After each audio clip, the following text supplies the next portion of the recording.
There's a weird thing. It's rotating.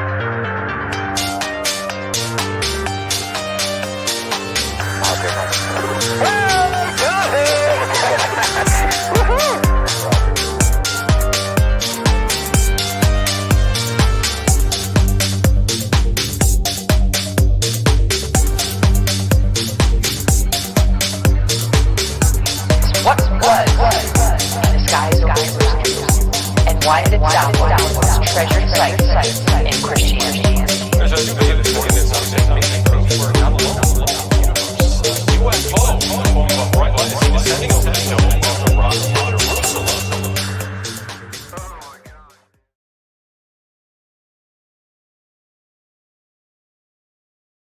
All right. Well, welcome to Goof On, everybody. I'm your host, Rich Giordano, and it is Wednesday, January 26, 2022. How the heck are you? We had a little bit of technical difficulties getting the show started. For some reason, the microphone wasn't being heard, but it is now back, and everything seems to be working well. I see everybody's just gathering around the campfire here for another night of truthology for ufology. Yeah, you like that one, huh? Who came up with that? Was that Dorothy who came up with that? I think I already see super chats rolling in. Thank you very much. You know you can support the show that way. Super chat, super stickers, PayPal, Cash App, all that stuff. All the links are in the description. Get that out of the way. You know how we do. 6 nights a week here. We do it all for the greater good of ufology. Ben, Yorkshire, UK, throwing down a 2-pounder right at the beginning. If I miss anybody, let me know. Because, we try not to miss any of the super chats. Ben, Yorkshire, UK, is a continuing supporter of Goof On. Mucho gusto. Grazie. Appreciate that. Thanks, Ben. Yeah, we're getting a lot of new people here. I've noticed a lot of new names and faces that kind of shocked on some of them. You don't know if they're the real people or not, but you know who you are, and we welcome everybody here. This is not a place where we ban people if they disagree with us. You really got to be an ass to get banned on Goof On, because our moderators do the best job of anybody on YouTube. I was going to say in the biz, but I don't know everybody in the biz that's moderators. But from what I've seen, the best. What's going on over here?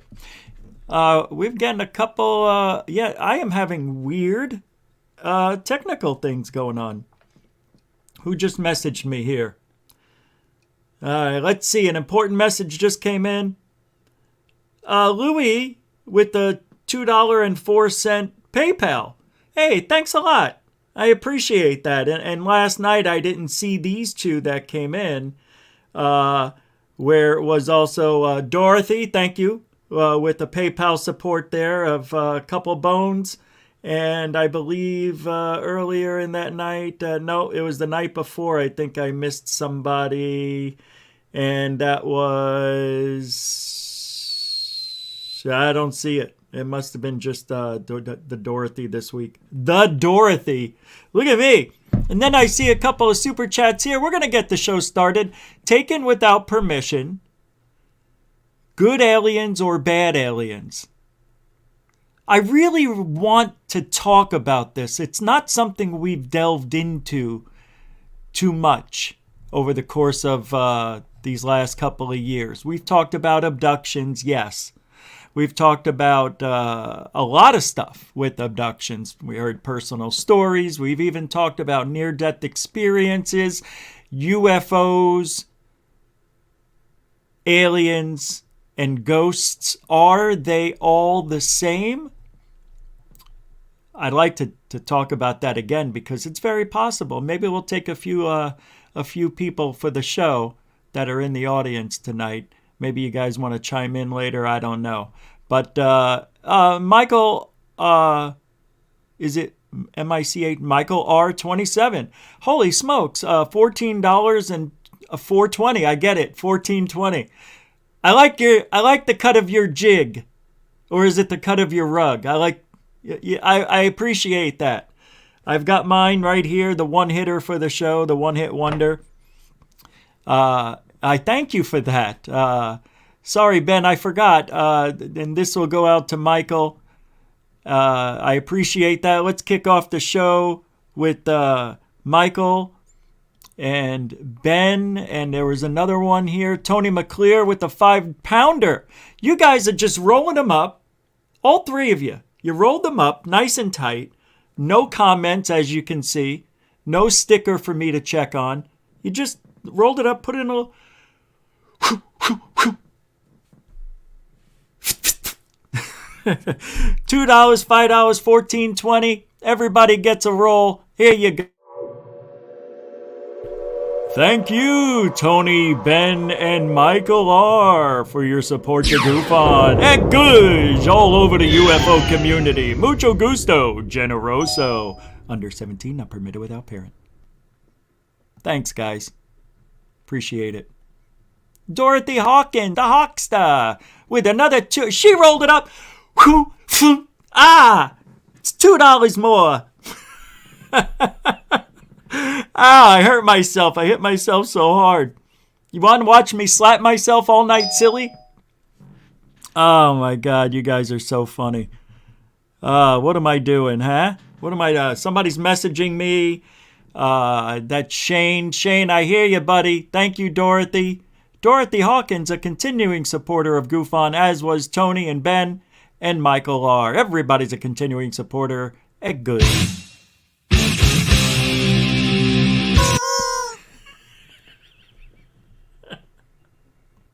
Thanks, Dorothy. Thanks, Dorothy. Appreciate it. Mucho gusto to myselfo. So let's get roll call going.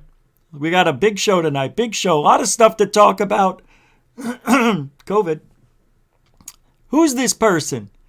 Loveface XYZ online strips without clothing. Welcome to the show.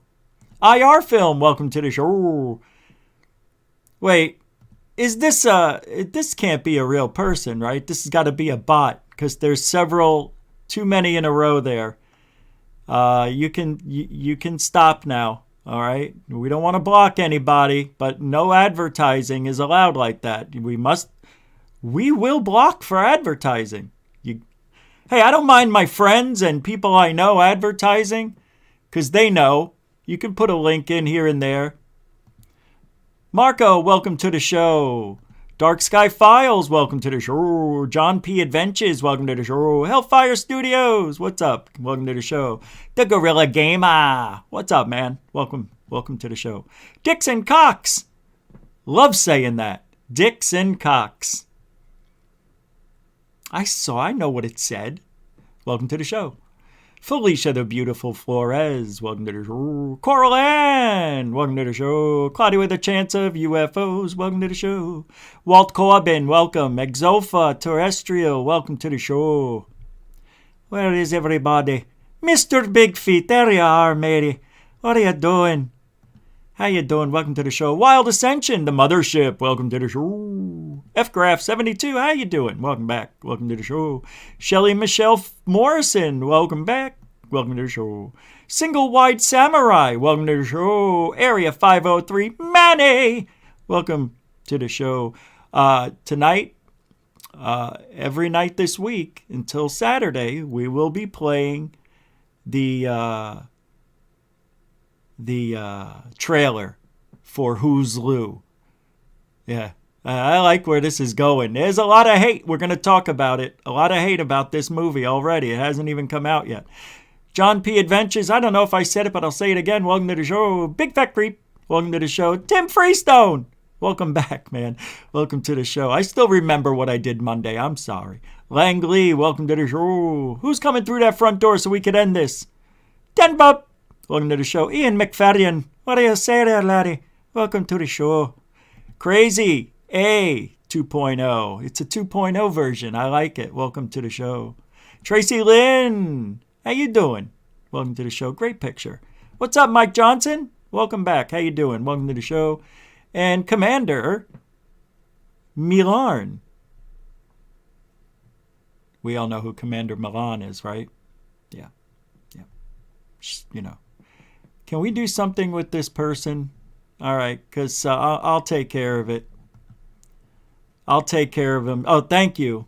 I appreciate you getting rid of that person, Coral. I was just going to do that. I mean, enough already, right? No, I'm thinking the whole thing. We'll just get rid of him.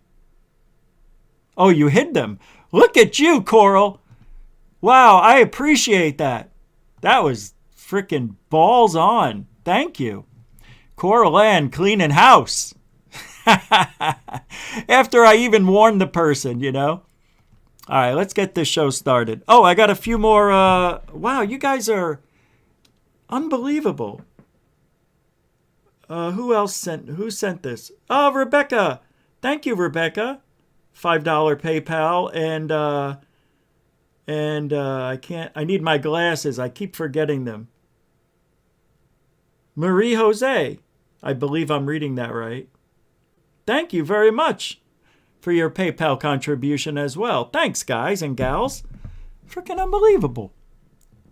It's like, thank you, because, you know, we go 6 nights a week. We're boots on the ground. We're putting out documentaries. I'm starting 100% guaranteed tonight.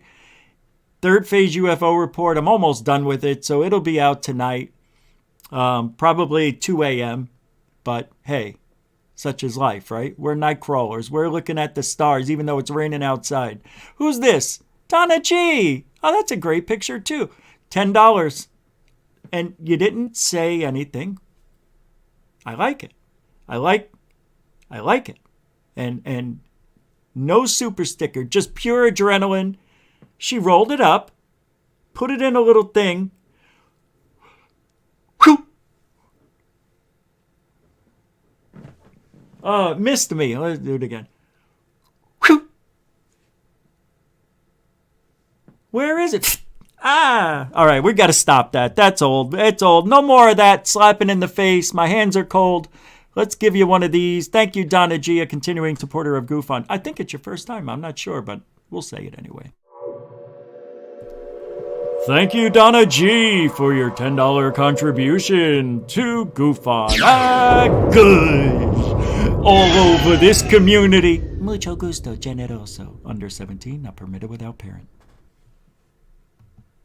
Thanks, Donna. Donna G. What's up? Welcome to the show. How you doing, man? How you been? Having a good New Year? I can't believe we're almost into February. Tommy L., what's up, man? How you been? Long time no see, saw. Hey, keep an eye on this guy. Keep an eye on that one. Yeah. Can't trust him. Nope. Can't trust him. He plays both sides. You understand? And you do, Mr. Catfish. You play both sides. That's why we're going to keep an eye on you from now on. Who's this guy? Easy_easy. No. You know, that's it.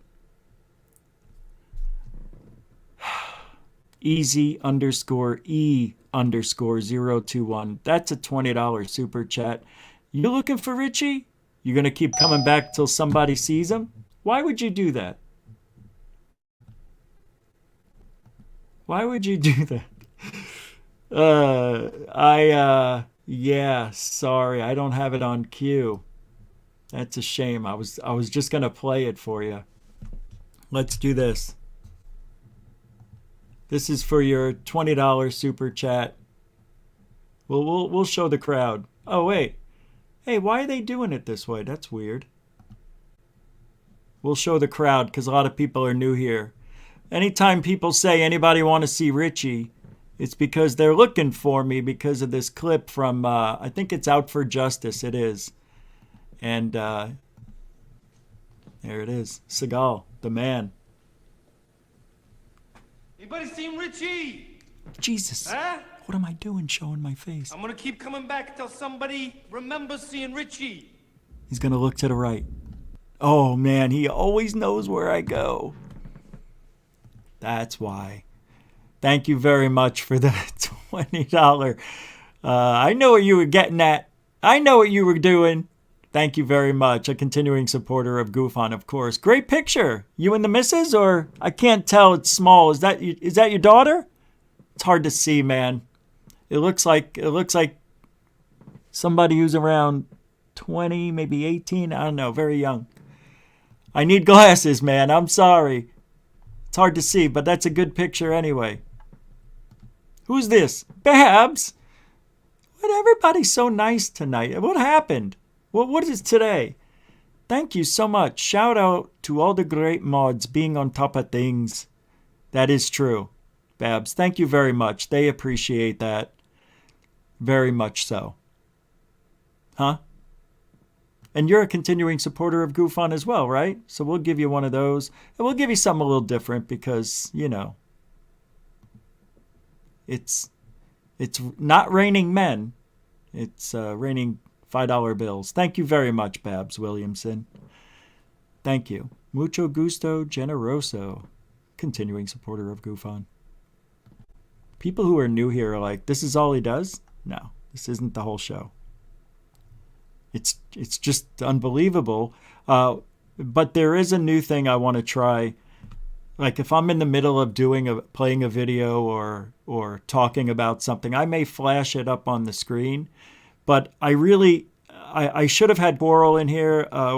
We agreed. I asked her, and she said she would be like my co-host, and she would put all questions up on the board so I don't have to.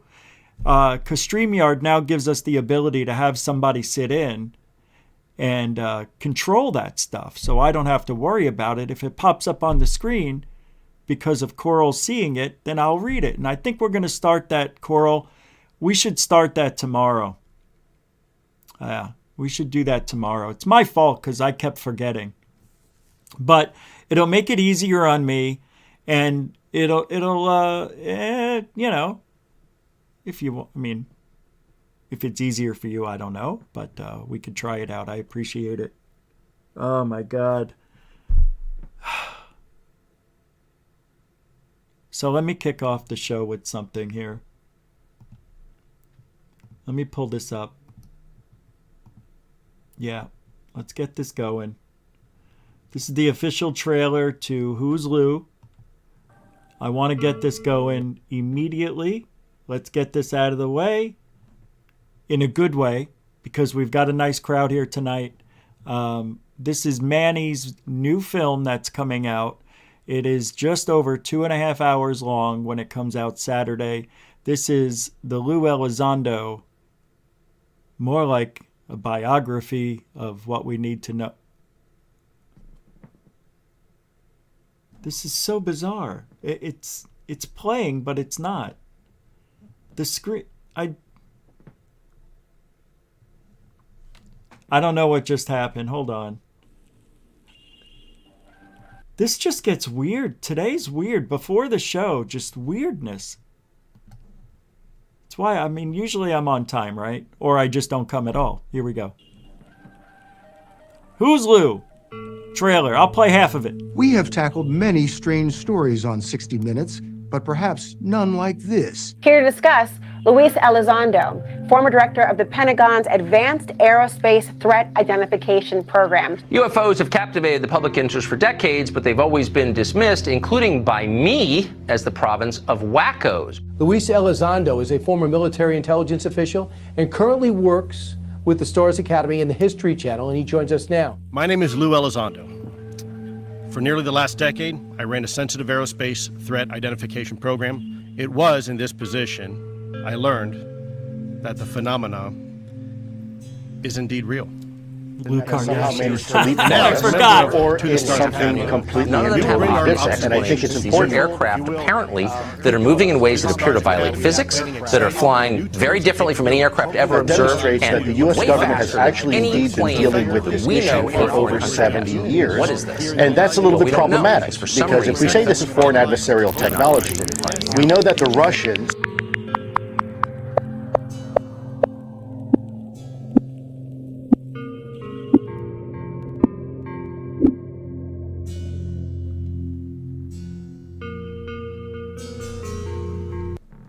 And I will continue that later on.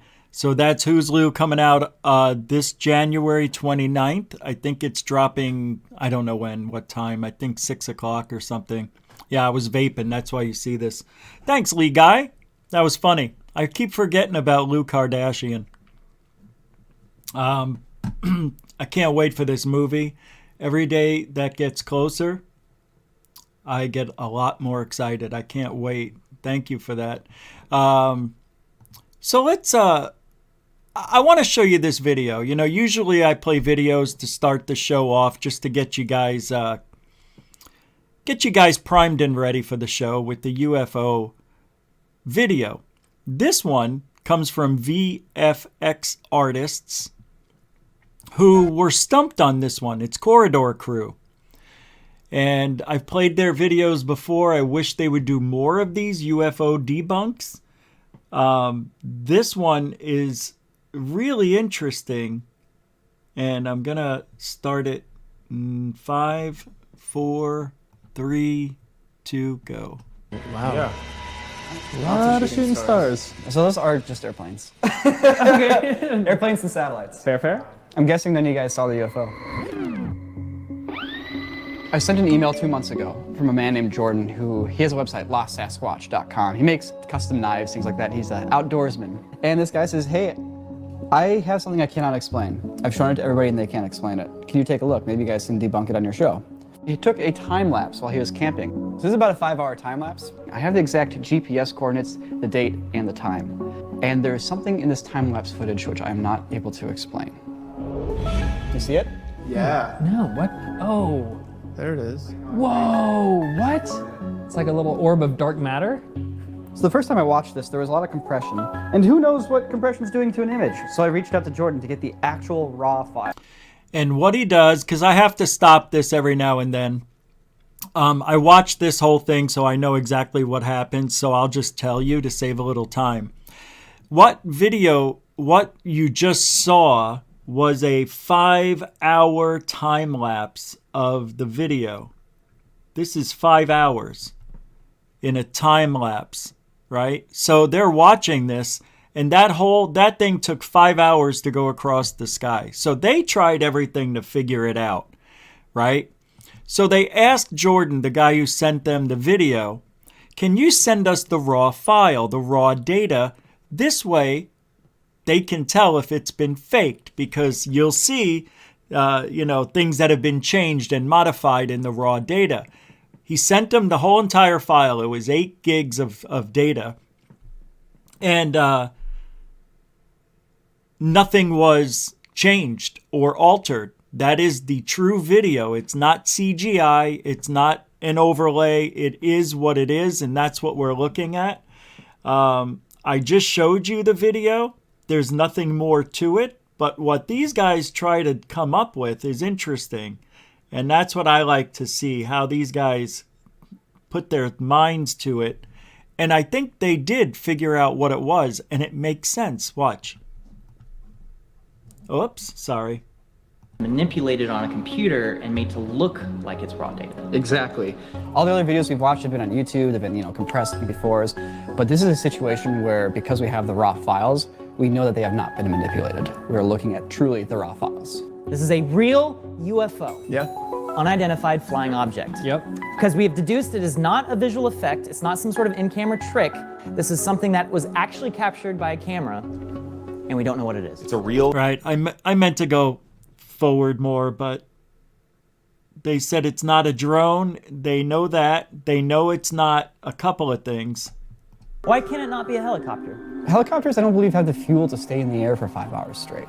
Wouldn't you also see a helicopter and hear a helicopter? And wouldn't it also have to be super high up to be that small, though, in the frame? Yeah, it'd have to be really high up. You'd have blinking lights. I mean, once again, it's a time lapse, but you'd probably, at least in one of the frames, see a red or green. And we can rule out that it's a drone because it's way too small. It's in the air for 5 straight hours. There are not any drones that have a 5-hour flight time for the batteries. Does anybody know what it could be? Anybody want to take a guess? Yeah, that guy's got a good head of hair right there, doesn't he? What do you think it is? I'm just going to go to the end zone here, and we'll nail it, but I want you to see how this ended. Anybody have a guess? Very slow, all right? And the way it meandered, let me pull it up again and show you.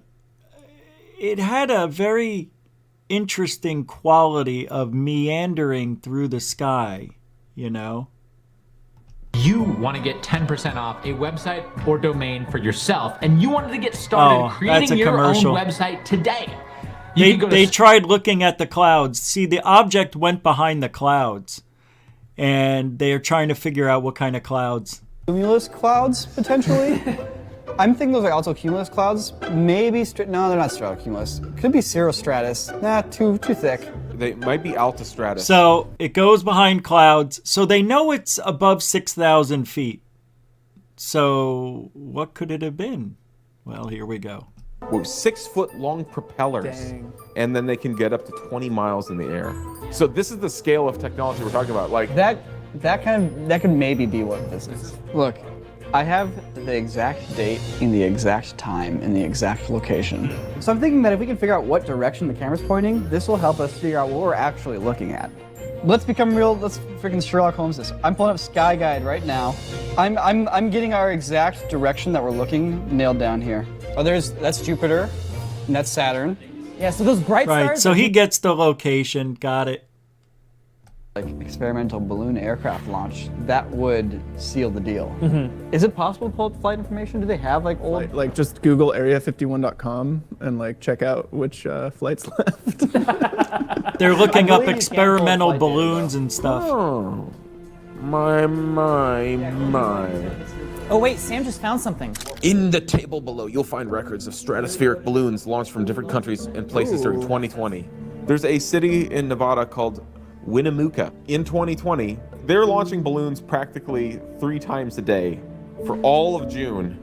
Big balloons that had flight durations as long as 330 days. What? Oh boy. And these are very large scale, like stratosphere level balloons that are very, very large.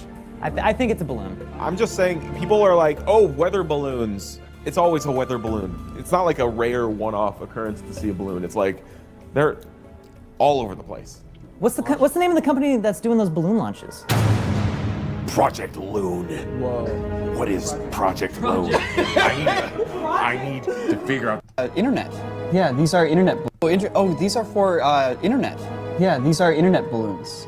Is a Google attempt to put internet to rural areas using balloons that can stay in the air for 300 days. And of course, Google canned it a few months ago. Yeah, if you have any more secrets on Project Loon, let us know. The balloons are maneuvered by adjusting their altitude in the stratosphere to float to a wind layer after identifying the wind layer with the desired speed and direction using wind data. So I think we kind of saw that there. It could be going up through different wind layers. Yes. Oh, it's like a maze.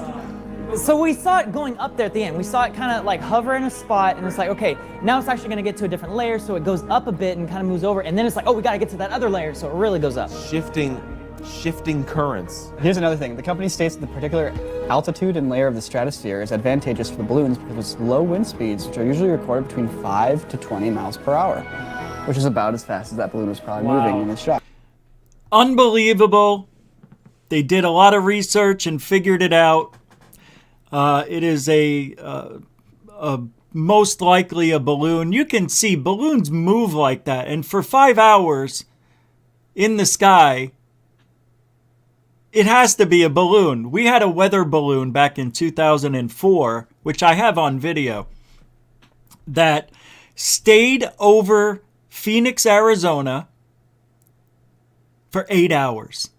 It was there from 8 in the morning till 4 in the afternoon. Then I couldn't see it anymore. It was a 300-foot weather balloon that was launched from New Mexico the day prior. But for some reason, it didn't go where it was supposed to go, and it wound up over Phoenix, and it was on the news all day. And yeah, I got really good close-up video of it. It's really wild. But yeah, so these balloons are all over. And this makes me a little sad, because what do we always talk about? Balloons, birds, planes, drones. The balloons are abundant, right? Now, they don't use those Google balloons anymore for internet. They stopped that several months ago, as they noted here from Project Loon. But isn't it amazing? All the things that are flying up. Now, they said the stratosphere where these balloons were heading to, this balloon, the winds were what? 5 to 20 miles an hour. Isn't that what he said? Altitude and layer of the stratosphere is advantageous for balloons because of its low wind speeds, which are usually recorded between 5 to 20 miles per hour. That's crazy. That's really slow considering how high in the stratosphere these balloons go. So anytime you see something, record it, and then look for balloon launches. Just go online and look up to see if there were any experimental balloons launched. You can do that online. And usually, because they're supposed to be public record, you can usually find them, I think. But I'm not so sure on all of them. But pretty wild. I thought that was an interesting video. Corridor Crew put out. Yeah, 1.5 million views on that thing. It was just put out 5 days ago, 10 days ago. But I like videos like that, where these other people do them, all the research and everything, and they find out what it is. Pretty cool. All right, so I've got another video. This is making the news right now. And I believe Tracy talked to me about this before the show. The video is called "This NASA Probe Just Accidentally Detected Something Huge Traveling Through the Orion Nebula." Let me pull this up for you. And this comes from Unexplained Mysteries. They're usually on top of things over there. Not a bad channel, actually. So all these links that I'm putting up for myself will be in the description within 30 minutes of the show ending, so you can watch them on your own. But let's pull this up, which I've already got it ready to go, and here it goes. A nebula can be seen without the use of a telescope, making it one of the most viewed and photographed nebulas.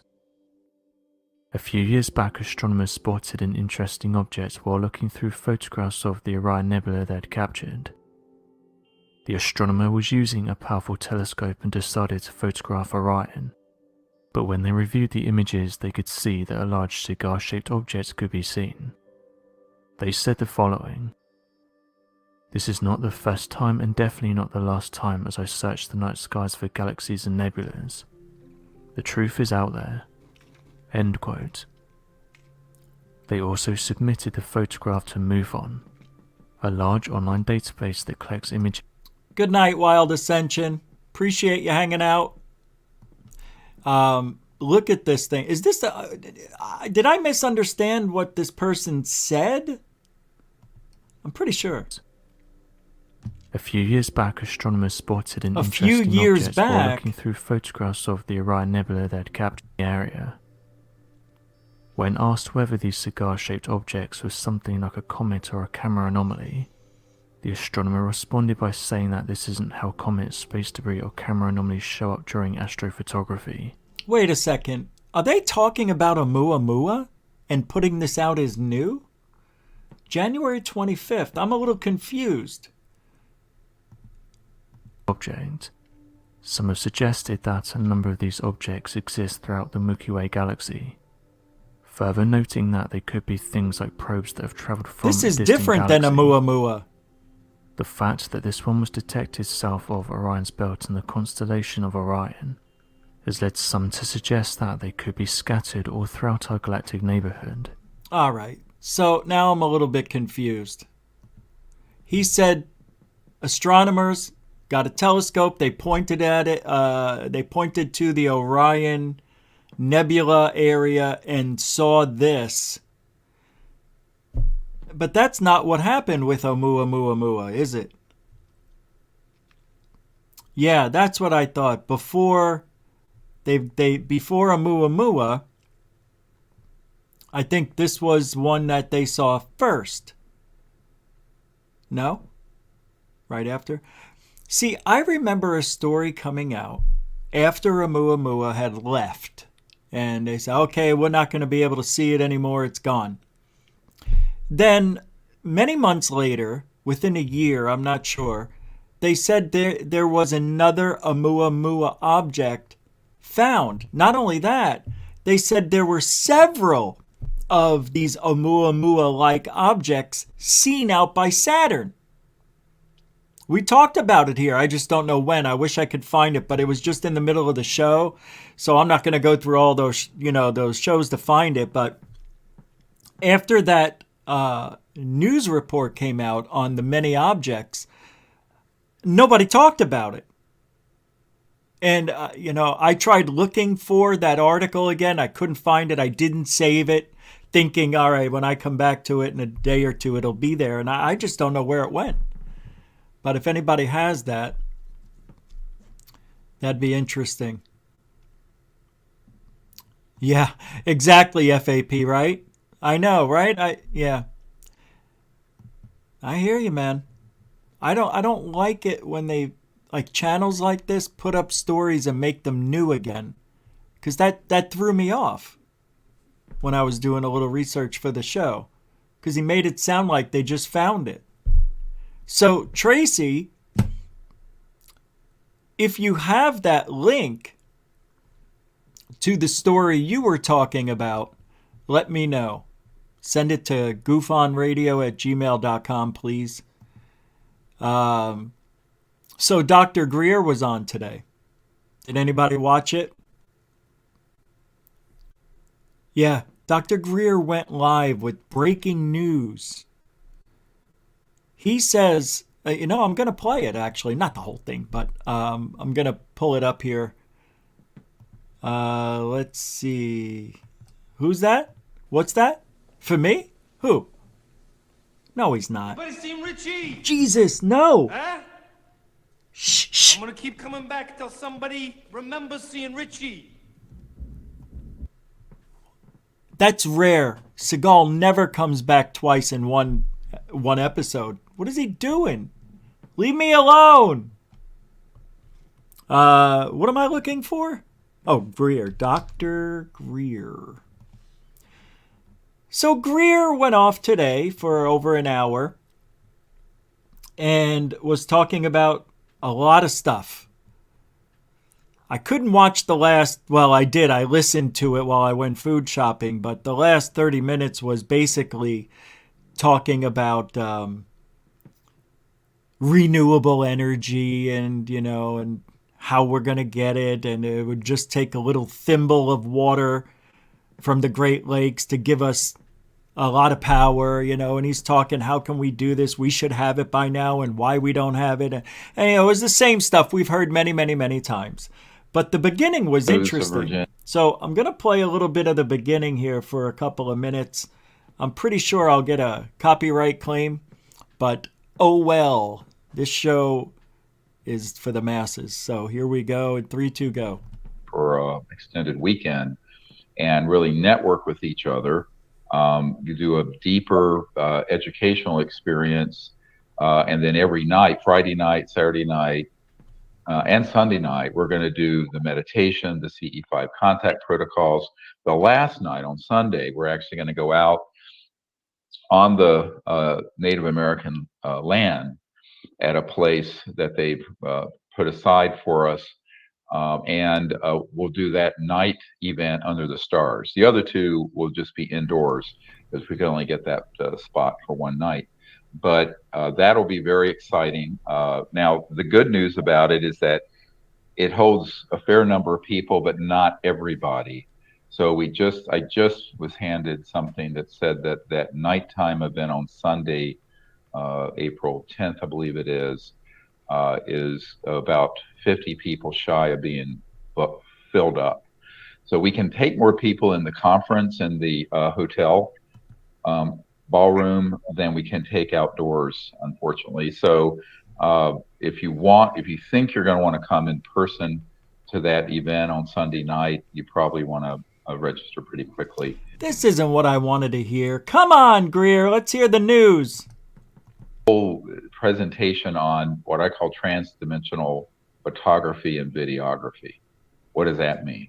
So you look at the videos and photos we have, those are highly interactive with consciousness. An interesting part of this is that the most amazing photos and videos we've gotten of actual ET beings in bullshit. Oh, excuse me. Bullshit. I don't like. Look, I don't mind the CE5 stuff. All right. I don't mind it. I think it's okay to try. Try. By the way, Shane, that was very not funny. I saw what you did. You got me. I was mad at first, and then I saw, okay, he's joking around. Thank God, because I did. I responded. I thought I did. Thank you very much for the $10 super chat. You definitely are a continuing supporter of Goof On. Appreciate it, brother. What? Yeah, we'll give you something. What do we give? All right, we'll give you this one. No? This one? Yeah. Thank you. Give me that. Appreciate it. Thanks, Shane. Thank you. Mucho gusto, generoso. But Greer gets into something here. Oh, what was I saying? Yeah, the CE5 thing. Look, you may think I hate it. I don't. I'm all for it. I just feel like every time he speaks, it's CE5 and these silly pictures and flares and objects that, you know, Greer. I like the guy. It doesn't mean I have to love everything he does. I like everything Greer's about from 2001 with the Disclosure Project and everything else that has to do with real boots on the ground investigating, journalism, whatever you want to call it, until we get to the CE5. Why? Because it's very hard to prove the CE5. That's why. He's the only one that's, pushing it as hard as he is. I mean, he thinks he's the creator of it. He is not. They were doing this stuff in the late 50s, early 60s at the Giant Rock in California. They just called it, what'd they call it? I can't remember, but it was something else. So Greer just rebranded what they did, And that Giant Rock, we did something on Third Phase of Moon. We did like a mini documentary or, one of those 45-minute episodes where we all talked about it. It was very controversial. Of course it is. And the government came in and literally, I think they killed the guy by accident or something happened where the guy who lived underneath the rock, who ran everything, was killed. It was a whole to-do. And then nobody went to that Giant Rock anymore and tried to make contact like Greer does. They got around the rock and, and it was kumbaya and, singing and sex and drugs and rock and roll. Oh, that was Woodstock. I always get those two mixed up. Woodstock sounds like Big Rock. You can see how that would happen. All right, let's get back to this here. But I like the message that Greer was giving out. I'm going to find it here in a few seconds. If I don't, we'll just move on. Shane? Been a bad boy, but a good guy. You're a good guy. Appreciate it. No, that was funny. That was funny. What's this? Oh, well, look at this. Exopha Terrestrial, who's got a great channel here on YouTube under the same name. A 5-pounder, thank you. I've had 3 successful CE5s, but not using Greer's methods. No money spent. Pretty humbling when it works to know they see you or hear you. I'm not going to deny that you had that experience because I could say I've had it. Just not using Greer's techniques, me just being out there for hours upon hours a day is literally making contact with the aliens because I'm thinking of them. I mean, this is what has come to me recently, right?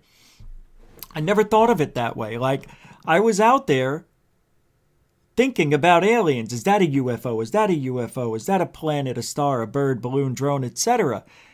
If the aliens are really out there, I'm doing Jesus hands now, so you have to believe me. And I'm going to look 3 different ways, like Jeremy Corbell. I can't do it that good. But really, if that's how it works with our mind, then they can easily listen into us at any time. How's that possible? See, this is what bothers me about this whole field. We don't have any proof this works. Exofa Terrestrial, thank you very much for your £5 super chat. I believe you. I do. Because I can't deny it happened. That's why. Everybody has an experience, and then I'm the guy who's, oh, it didn't happen. Who am I to say that? I'm not saying that.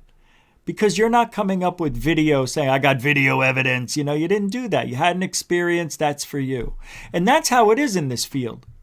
When you have an experience, and we're going to talk about abductions here in a second.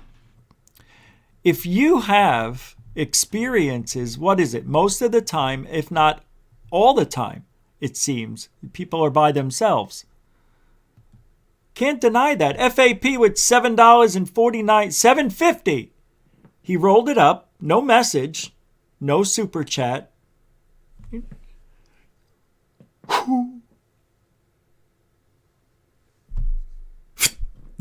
I didn't slap myself. Thank you very much, FAP, a continuing supporter of Goof On.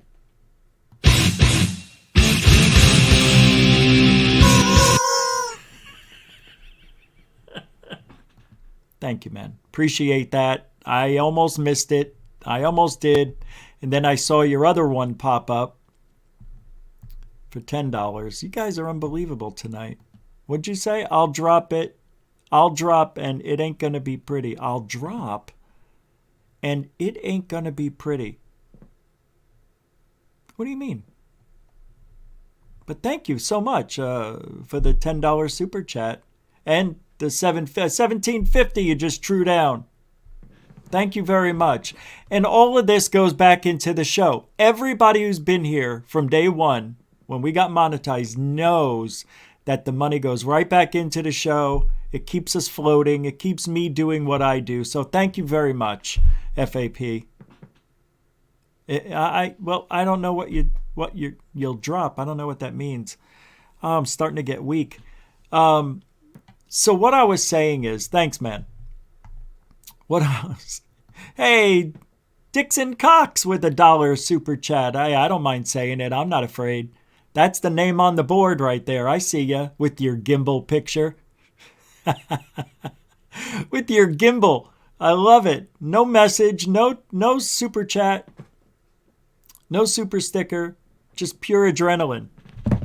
Thank you. Appreciate that, Dixon Cox. And because it's is that your first one? All right, we'll give you the good one. They're all good. Thank you, Dixon Cox. Is this Fessler's show? Gush all over that piece of shit show. Thanks for the $1. Mucho gusto, generoso. Under 17. Thank you very much. Who's this girl? Lisa Carpentieri Sorensen. Oh, sorry, I swore. I usually don't, right? I'm pretty good about it, but there's a little bit of a... Yeah. Well, thank you very much. Let's check out your sticker. Nice picture. Glad you could make it. We're about to talk about the... it's a little #1 fan? Thank you, Lisa Carpentieri. What was it? It says #1 fan. It's the jumping pair. Now, why isn't this going to the live? There we go. Let's stop that. Thank you, Lisa Carpentieri Sorensen. I bet you're surprised I said your name correctly. I bet you a lot of people say Carpenter just because they're lazy and they don't read names. Thank you very much. And mucho gusto, generoso. This is a very strange night. Thank you so much for your contributions. Now, look, I was talking about how this is personal. Like, when you have an experience, no matter what it is, whether it's a UFO sighting, spiritual connection, even dreaming. You could even throw that in there. Usually, and most of the time, and I'm going to say about 95% of the time, these are one-on-one things with whatever. I think I was just talking to, I don't know who it was, maybe Michael from Dark Hour Paranormal. We were talking, and I don't know who it was. I can't remember. But we live in a more, and I think this now, a more paranormal world than normal, if you know where to look.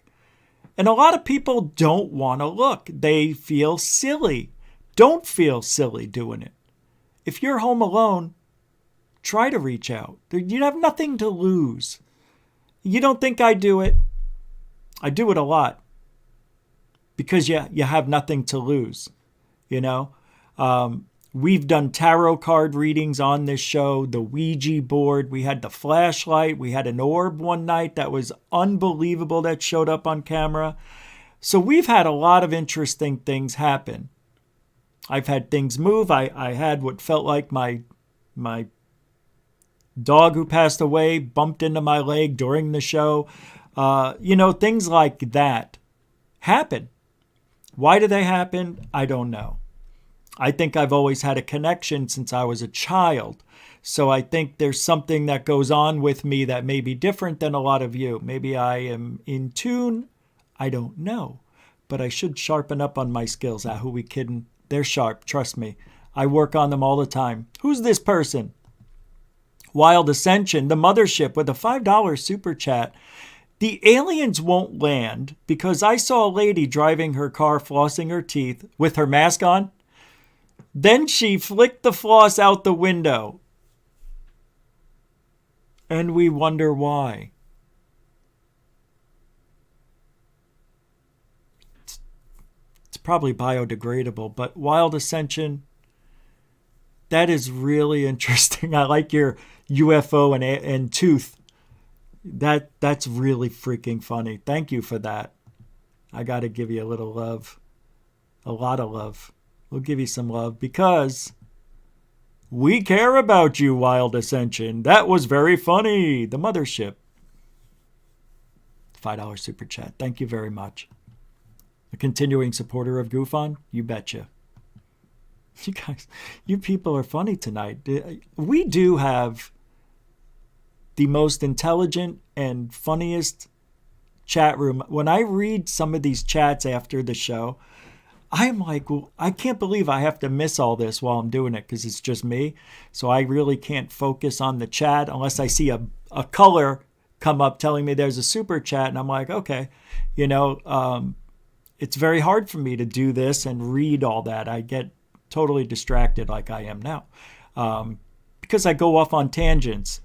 But I don't want to get off on a tangent. I think alien abductions are an invasion of privacy.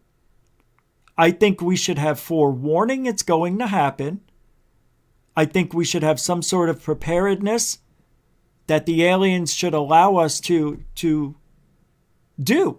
I know when I go to bed tonight, I'm coming home and, that's funny. That was a Freudian slip if there ever was one. Like, I'm going to sleep. Who am I? Who does that sound like? Where am I going to sleep? Anyway, that was just weird. When I go to sleep, what I meant to say was, I want to wake up in my own clothes. I don't want to wake up like Stan Romanek said in yesterday's show when I played the clip. He woke up in a woman's nightgown. Needless to say, we know where he wound up. All right, let's get back to Greer. And I want to get back to being taken without permission. Good aliens? Are they bad? Do they mean it? We don't get any answers like that. I know there's a lot of people who have had the abduction experience, who have come back and said, we've heard it all. They're angry that we have nuclear weapons. They don't like that our technological advances are going in a war-like direction instead of to the betterment of society and the world. They don't like a lot of things apparently. So why don't we talked about this, that's right, last week. Why don't they force disclosure on us? They should force it.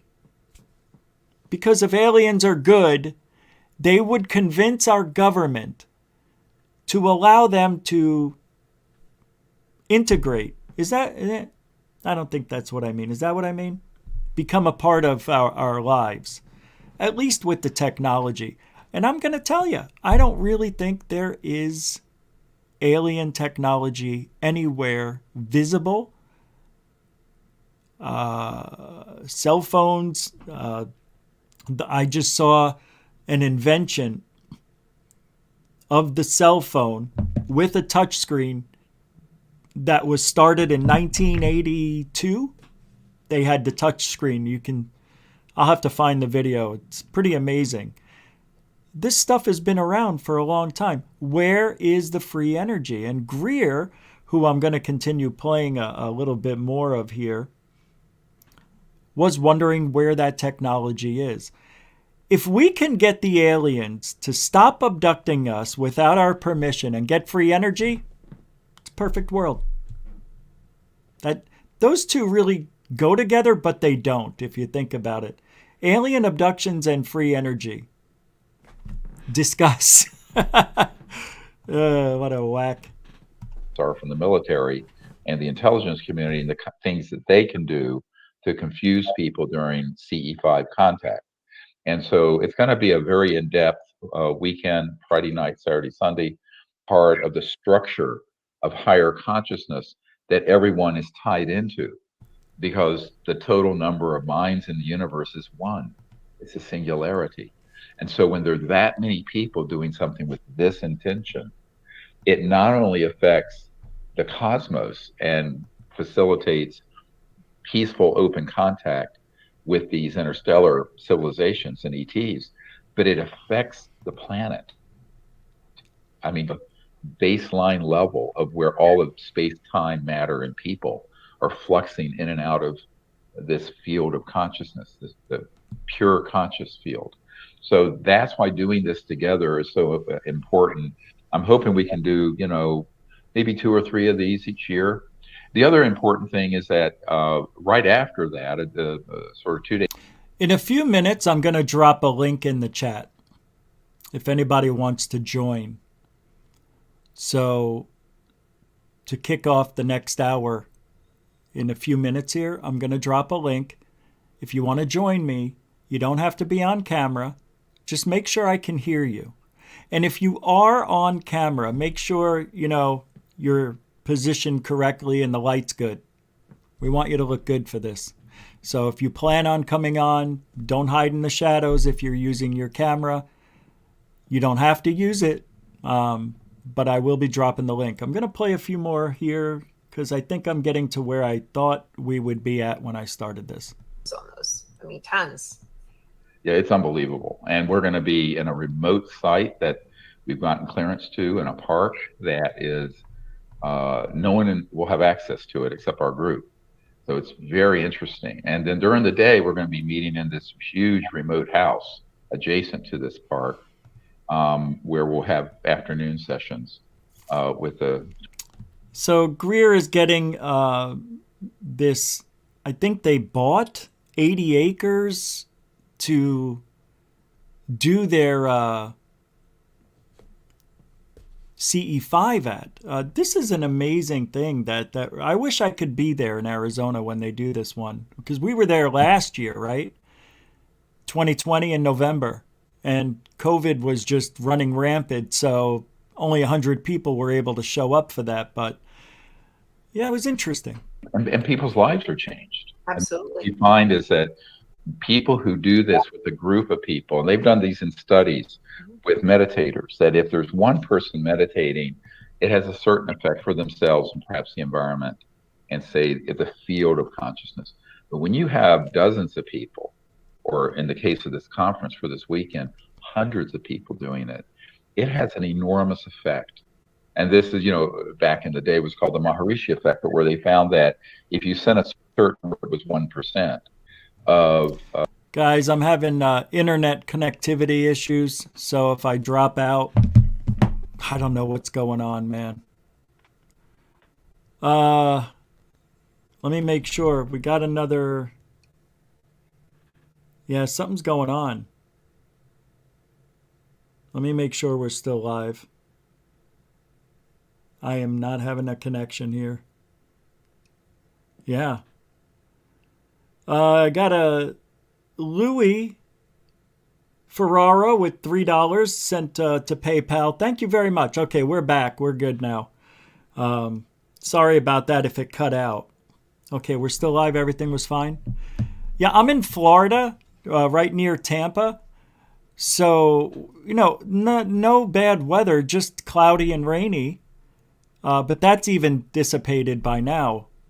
But I have been having internet issues today. So thank you for hanging out. All right. I appreciate everybody, you know, contributing to the show. What a freaking awesome night. You guys are making this evening very interesting because I'm reading the chat while I'm hearing this, and I'm looking in the chat, and a lot of people are talking like they want to talk about this. If you guys want to come on the show, I couldn't get the words out. All right, here we go. It must be the MIB. There's the link. If you want to come into the show, let me know. And I'll play a little more of this. There's nothing wrong with CE5, guys. You may not like Greer. You may think that he's jumped ship and has gone loco. But people want to make contact with aliens. And what he was just saying is, if we can get thousands of people at one time, I know he said dozens right there, but imagine if you have the whole world aware that at midnight, they're going to be doing a CE5 at Scottsdale somewhere on a ranch. I don't know. If we do it at the same time they're doing it, well, what if there were 1,000 people doing it? That energy from our brains apparently goes into the universe and the aliens can pick up on it, which goes back to what I said earlier, that if they could read my mind, I don't really like that. No. Not a big fan of aliens reading my mind, if possible. I see a couple of people are starting to file in here, so I'm going to bring in one at a time. DKG, welcome. How you doing? Oh, hello. Hello. Hello. And here's Damadeus, 69, also here. You guys are off camera. That's fine. So what do you want to add to this conversation, DKG? Aliens good, bad? What do you feel about this being abducted without your permission? Well, it depends what they do. A bit of fingering. Yes, it does. No, I mean, it's been a while. I was on ages ago with you with Mr. The Fessler. Oh yeah. Do you remember when we was talking about flat Earth? You asked me a question. What I found more fascinating: ufology, or flat Earth? And I said ufology. Can I change my mind? Yeah, sure, man. You're allowed to change your mind. Now, the thing is, having said that, I realised that flat Earth is more fascinating because it's so obviously wrong. But ufology is a thing that's opened up to it's people's, say, experiences and stories and things like that. So it's open to so much interpretation that people can build on and create a narrative that shouldn't exist because there's nothing there. I mean, have you ever considered the possibility that there is no such thing as aliens? Oh yeah, because but then I believe that. Yeah, sorry, go on, Rich. No, I was going to let you finish. The reason I do believe because we've had millions of people who have had abduction experiences. Oh, well, have they? Oh yeah, not just thousands; it's millions. Yeah, but that's the thing. It's just stories, though. That's the I problem. know. That's the problem I have with it, and I know you have that same problem with as far as evidence is concerned. And unfortunately, there's fuck all evidence. And we know people love fantasy and we love fiction. We've been like that for millions of years. We've always been telling each other stories and fantastical stories. So. Is it just a yeah, go please. No, I was just gonna say, because we have other people here. Hold on for a sec. I'm gonna get Damadea 69 in. So same question that I asked DKG and Gorilla Gamer. Hold on. Thank you very much. If we're not speaking, try to mute yourself so we don't hear background noise. But Damadea 69, what is your take on the alien abduction? Good, bad, different? Can you hear me, first of all? Yeah, thank you for that. Yeah, you sound great. Nice to speak to you, man, finally. Yeah, you too, man. Thanks. Yeah, basically, I don't know if it can be such a binary question, because surely, just as there's good and bad people, there's likely to be good and bad aliens, whether it's part of one species or many species. I doubt there's a species across the universe that is purely benevolent. You know, there's going to be a few bad eggs here or there, maybe different political views, just like we have, you know, but obviously in a more evolved form. But I think in order to reach a certain level of technological advancement, you definitely have to have some form of benevolence in the majority of that civilization, because it's through sort of getting on with each other that, you know, like we've got, even though we're not particularly friends with China, they are looking into their own nuclear fission, aren't they, and things like that, you know. So they've got good people, they've got bad people. Maybe some species are run by corrupt leaders, but they've got good people, or it could be the other way around, you know. So, but you know, me personally, I'm torn between simulation theory and whether our own government is the ones that are actually abducting people. Right. It's a tough one, you know, because ultimately, you know, that if you look at it from, like, you know, the universe is bigger than any of us can collectively imagine. Yeah. I think that sounds like something humans would do, first of all, and yeah, maybe aliens are doing it as well, but I dare say that some of those experiences that people have had, if true, they could have been the result of humans. Absolutely. Messing around with tech that they shouldn't. A lot of stories from abductees talking about men in the background overlooking wearing military suits, which is weird to me. You'd think they'd be wearing something else, but that's been seen before. So hold your thought. I want to get to the next two people too, just to get the ball rolling, and then we can discuss freely.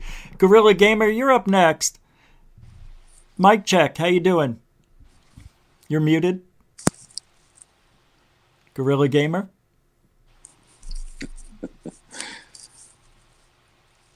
Hey, what's up, man? Sound good, man. What's up? So you want to add a little bit of flavor to this conversation about the alien abductions? What do you think?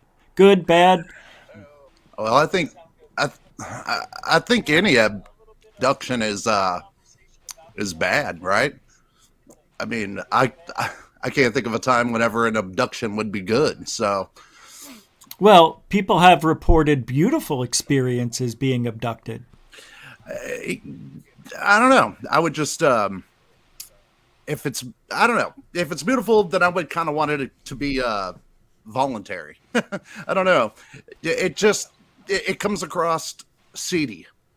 But you can't, you see, this is why I kind of agree with Damadea 69, because I think that it has to do with us more than aliens. But do you think they're drugging us and giving us hallucinogens to make us think we're seeing aliens?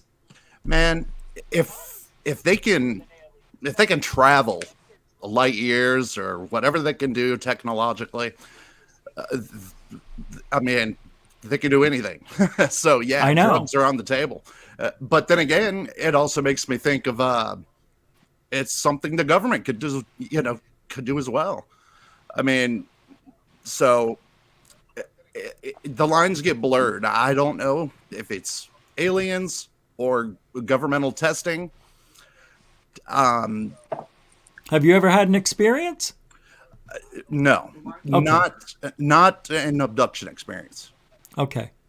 And just to reiterate, if you're not on talking, just mute, because we're getting feedback from somebody, and I don't know if it's you, Gorilla Gamer, because it started when I clicked on you. Okay. All right, we've got 3 more people who just chimed in as well. Good stuff, man. Thanks, Gorilla Gamer, and nice to see you. Hey, good to see you, brother. Yeah, we've chatted on and off, so good to see you. Off-World Adam, what's up, brother?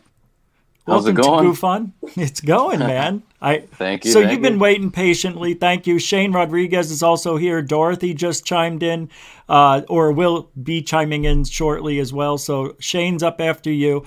And then after Dorothy, we're all going to talk freely. So Off-World Adam, let's hear what you got. I want to know. Is this wrong if it's aliens to just take us without our permission, or do you not care?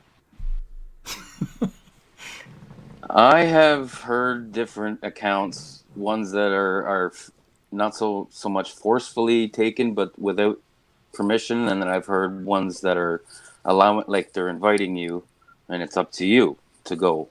Yeah. So it seems to be split. Mm-hmm. But what about So, being taken in your sleep and coming back with stains on your clothing? I don't ever hear people being your clothing injured. backwards or something? Yeah, stuff like that. Yeah, I'm thinking maybe they're searching for perhaps a bloodline, maybe, or gene therapy. Have they been, if so, have they been manipulating us through the ages? Maybe it's just to check up on that, or I don't know. Maybe they're searching for something. I'm putting it out there, but when you say searching for something, out of the 7 point whatever billion people on this planet, what would they be looking for? In your opinion? Perhaps, it could be perhaps how our vessel passes on, but our energy, our soul, kind of keeps going.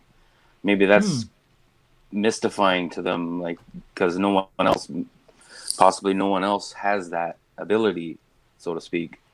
Maybe, Yeah. Or Interesting. Have you? It could be. Sorry. I didn't mean to talk over Go you. ahead. Have you or anybody you know have ever had the experience of being abducted?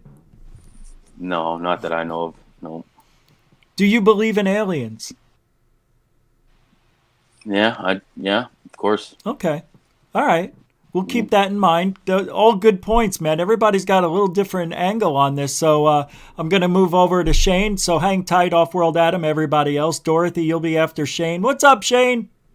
How's it going? How's it going, brother? What are you thinking over there? I know you got an opinion on this. I always got an opinion. I know. Whether anybody likes it or not.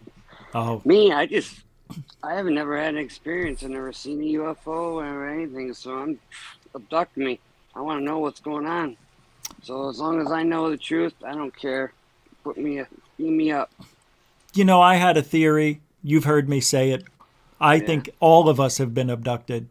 I think we're all being tracked. I think we're all living in a sort of zoo, if you even want to call it that. Semi-simulation theory. No, not even that. It's just our makeup of society, like an ant farm, man. Yeah. What do you think about? I think our DNA has been for sure manipulated over time, seen as though that human DNA doesn't match any DNA on the rest of the planet. When it comes to any other animal or not, something like that. So yeah, I would guess that maybe if I come to an animal, or what was I watching? I don't buy into this now, but you've heard of those channelers that like talk to aliens. I do. Yeah. Like the one that calls himself Bashar. Have you heard? Yeah, of that sure. guy? Oh yeah. I just heard of him the other night and watched like a big show, and I don't really buy into it, but to each their own, I guess. But he had like a thing where his story was what was exactly it was they're us, in the future, and they turned into like non-sexual beings and everything else. So they're basically trying to use our genetics to turn themselves back into like our looks, and so that and essentially they want other women to look like our women again instead of little gray beings. That's so funny, but that would be weird. You would think over all the thousands of years they evolved, they would get adapted to their female species. Yeah, but they evolved out of it though, because they went into such a knowledge over anything, supposedly by this guy's wording. Yeah, and then that knowledge gave up for everything, gave up body habitat. Everything was all about technology and advancing the tech. So they gave up anything that had to do with physical forms, anything. And they just even recently were able to go into like even what we know as like a gray form. And I think he talked about, it was, what's the word I'm thinking of? Dimensional. It's a lot of it's dimensional crossing, not of course. over. He was saying how their dimension of Earth is basically, let's say, 10,000 years ahead of us, and that's where they're at now. So they're not really traveling through out space, and they're coming back, and they're and then like I sent you earlier right before the show, you were playing that. Yeah, I noticed that too, because I like the what's it called, the rock that we started. It looks like an asteroid, a Muamua. Is that what it's called? Yeah, right. Sure. And the one I sent you was something like a similar Muamua rock, but in the Orion. Yeah, that's the one I showed, the Orion Nebula.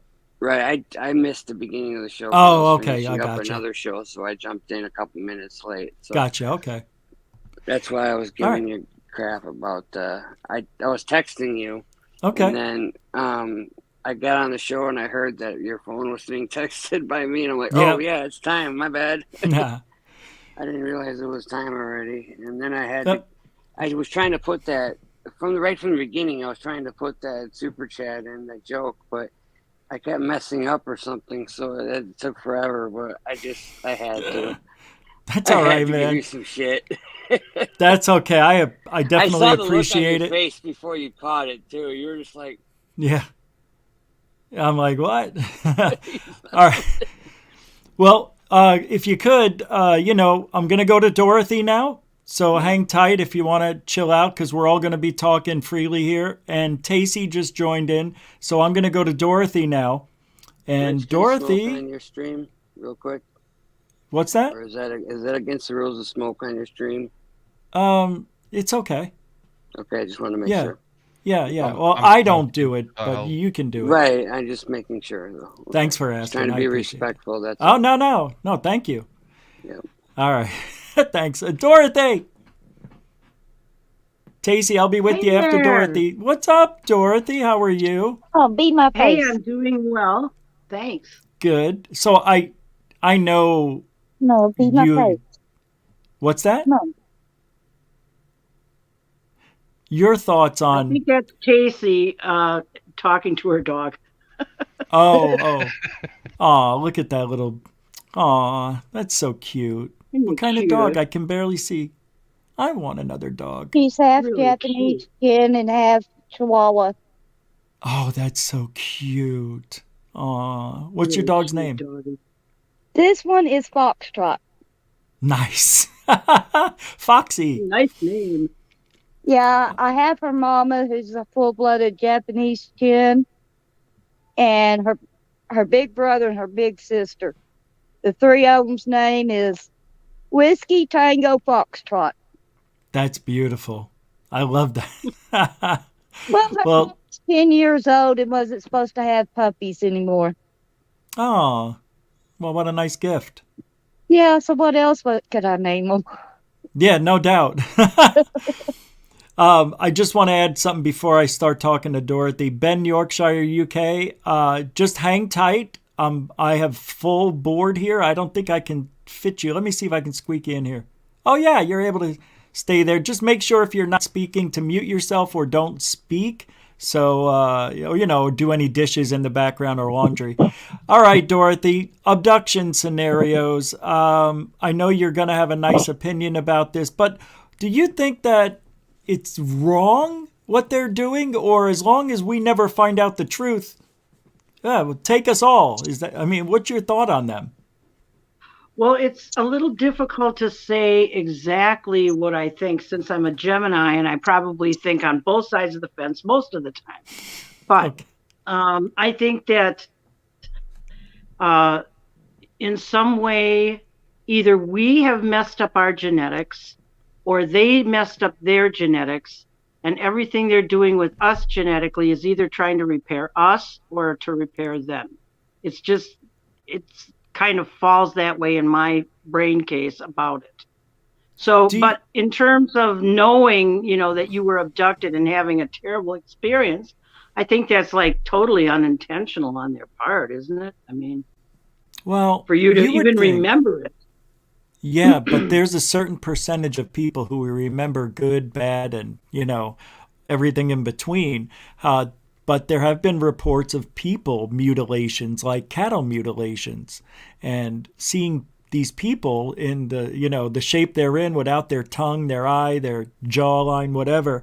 Everything is that to me is like a really bad experience. Being treated like cattle.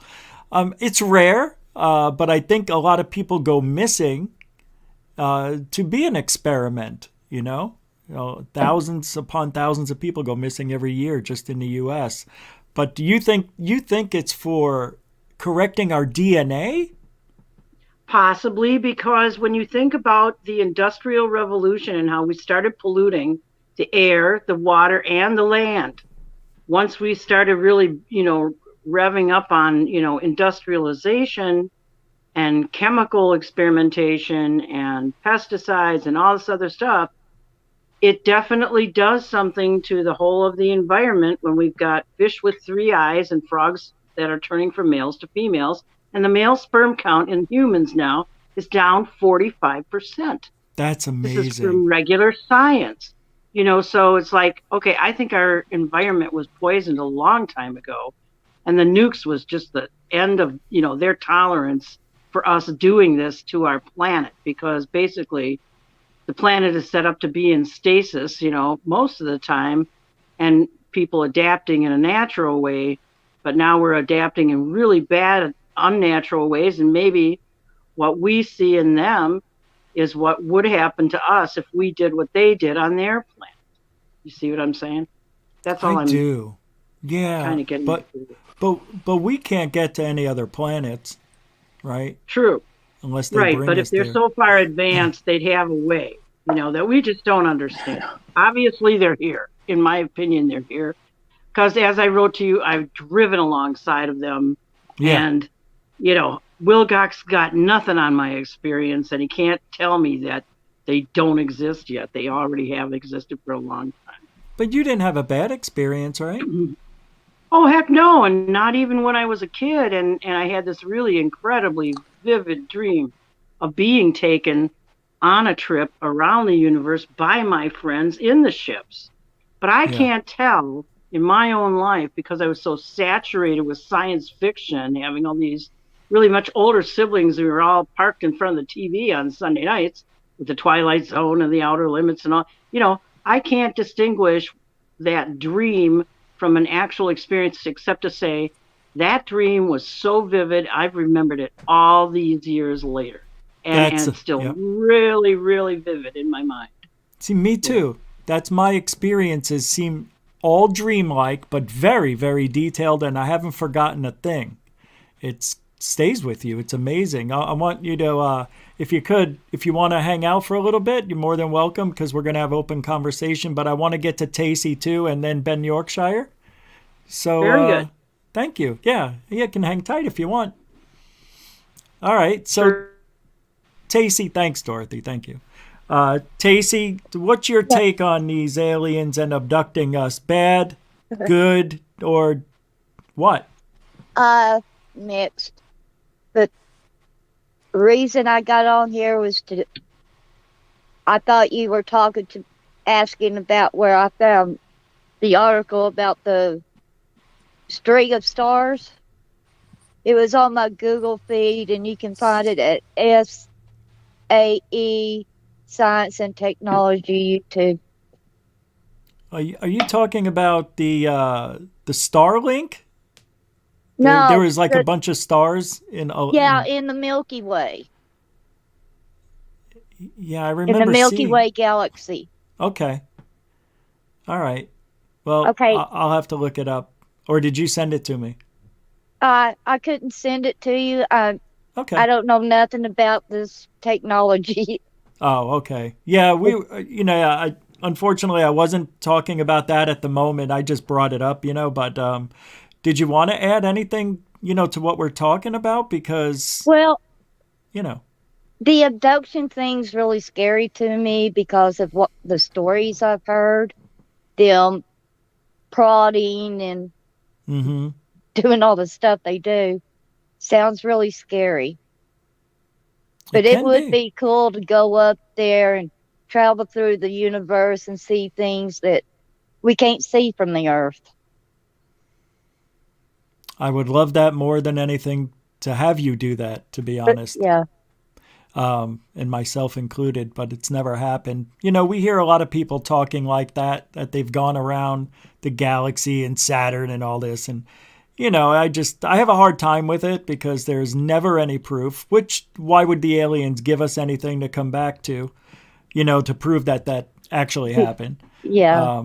But, it's fun in a way, but it's serious too, because if it's really happening, wow, I mean, that changes everything. And we know that the aliens have been around for thousands of years, as far as we could tell.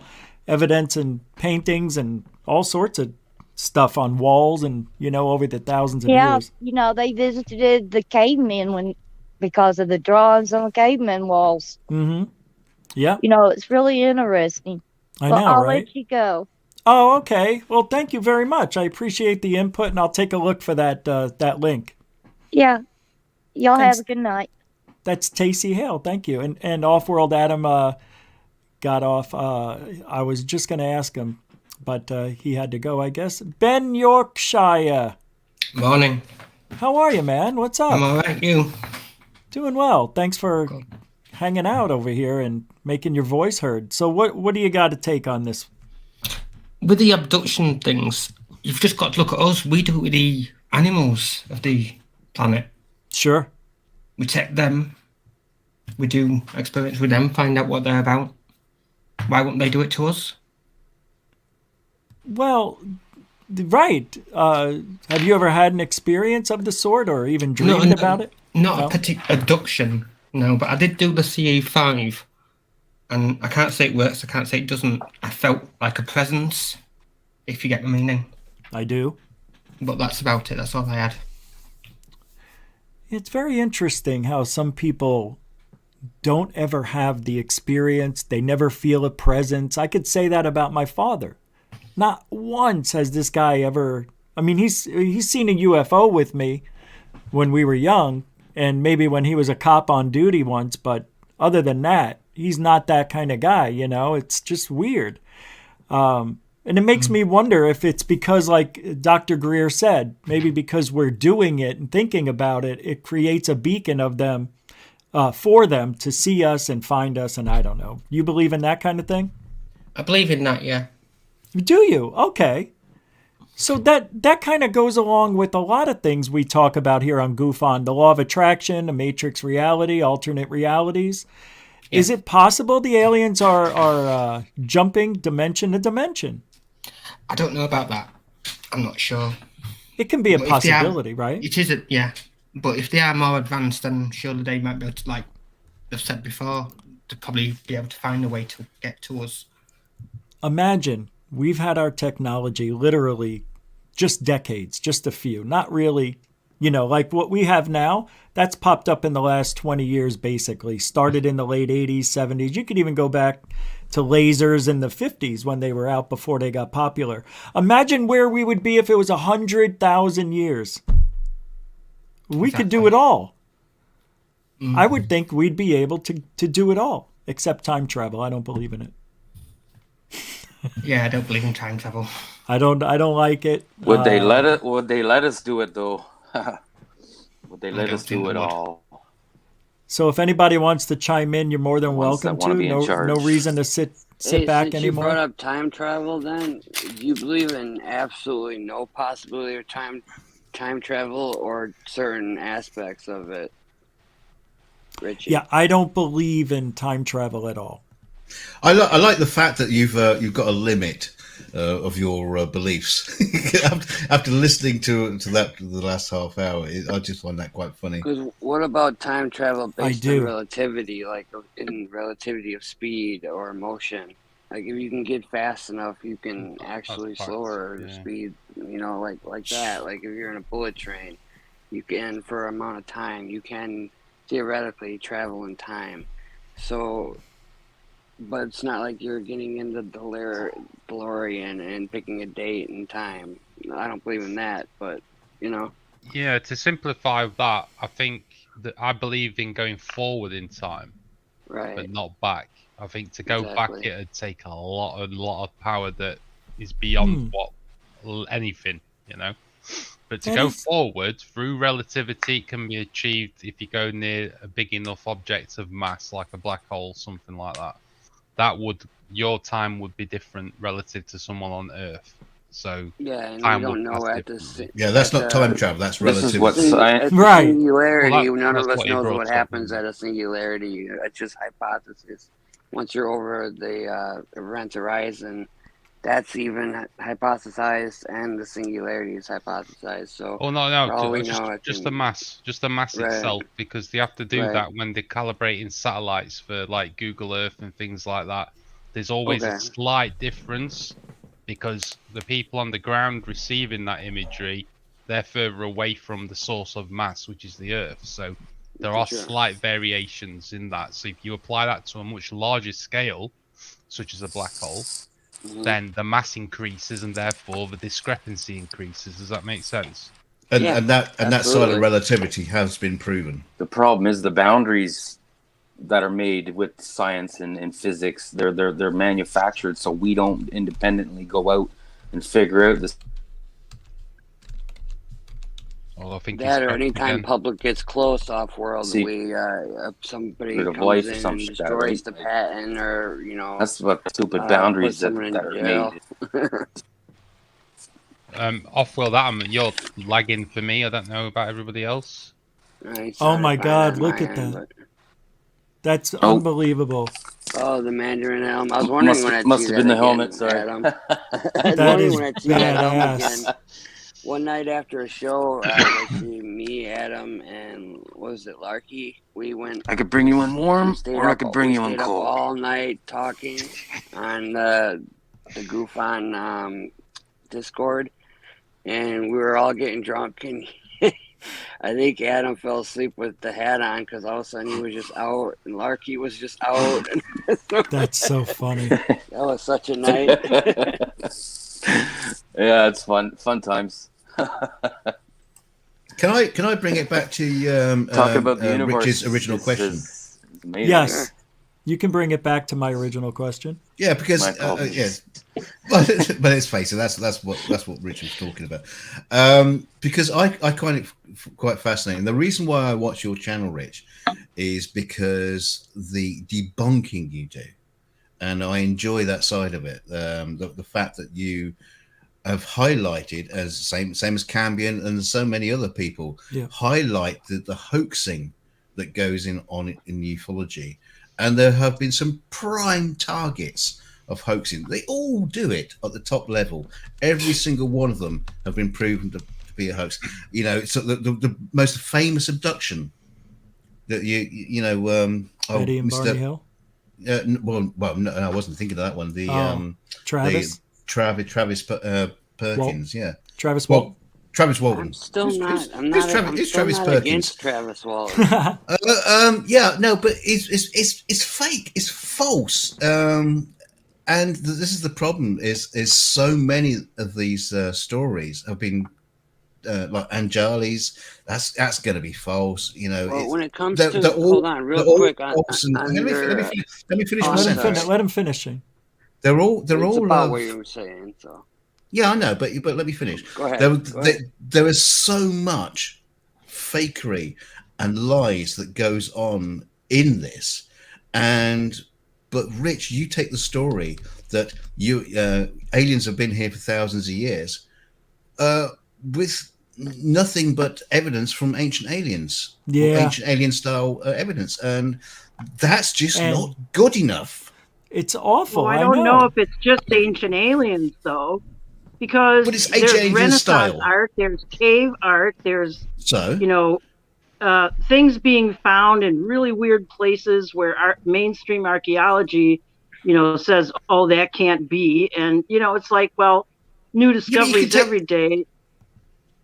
Yeah, but you take the old artwork. How do you know it's just not a tortoise? Why do you think it's a UFO? I mean, understood. Well, because they're appearing in blessed types of paintings in the Renaissance era, depicting things like the miraculous conception of Jesus by Mary, and there's a giant beam coming down from something in the sky right onto Mary's head.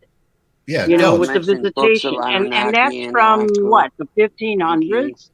Yeah. Who was faking it then? It's like the belief systems were all different then. But that's not evidence. But I'm with you, man. Yeah. There is evidence of presence, or at least an understanding that there were things.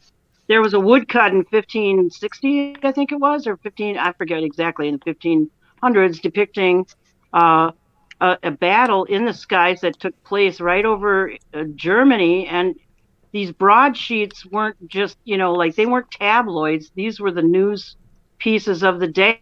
And that's how news traveled, by these broadsheets. This woodcut depicted it, and it was put on broadsheets and spread around the world about a real thing that happened. No, that's just modern people's interpretation of a piece of art. That's not evidence. Well, it isn't, but it is, because back in the day, they made things as perfectly as they could. They depicted them, so it's never lost. So when they did those paintings, they put that straight line down there like a laser beam coming out, because that's what they saw, I think. And then I don't know. I mean, it looks just like a disc to me, in the sky. Why would it look that way? Now, we don't have any proof that there are discs, right? Except for what the government has told us, and many, many, many people who have come out, whistleblowers. I know we don't always believe them, but there's more evidence of people seeing things than not lately, it seems, in the last 10 years at least. The Phoenix Lights was seen by over 10,000 people. And that's I'm not talking about the 10 o'clock one, but there was a 1 to 2 mile wide craft that traversed over the city. From all the way from Nevada down to Tucson, Arizona. So there are things, we just can't get them on camera for whatever reason.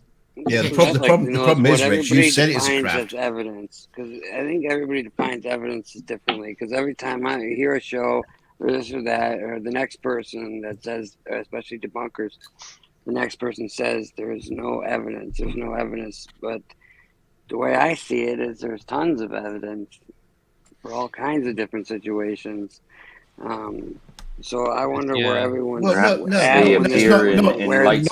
everybody defines what part do you define as evidence, and is that more of an opinion scale where everyone what they define as evidence is what? Well, unfortunately, it is opinion. In the same way as Rich gets thousands of videos of balloons. You can look at it with your naked eye. You can see it's a balloon. You film it on a camera, and it's an indiscernible dot. But then people would describe it as a craft. It's not a craft.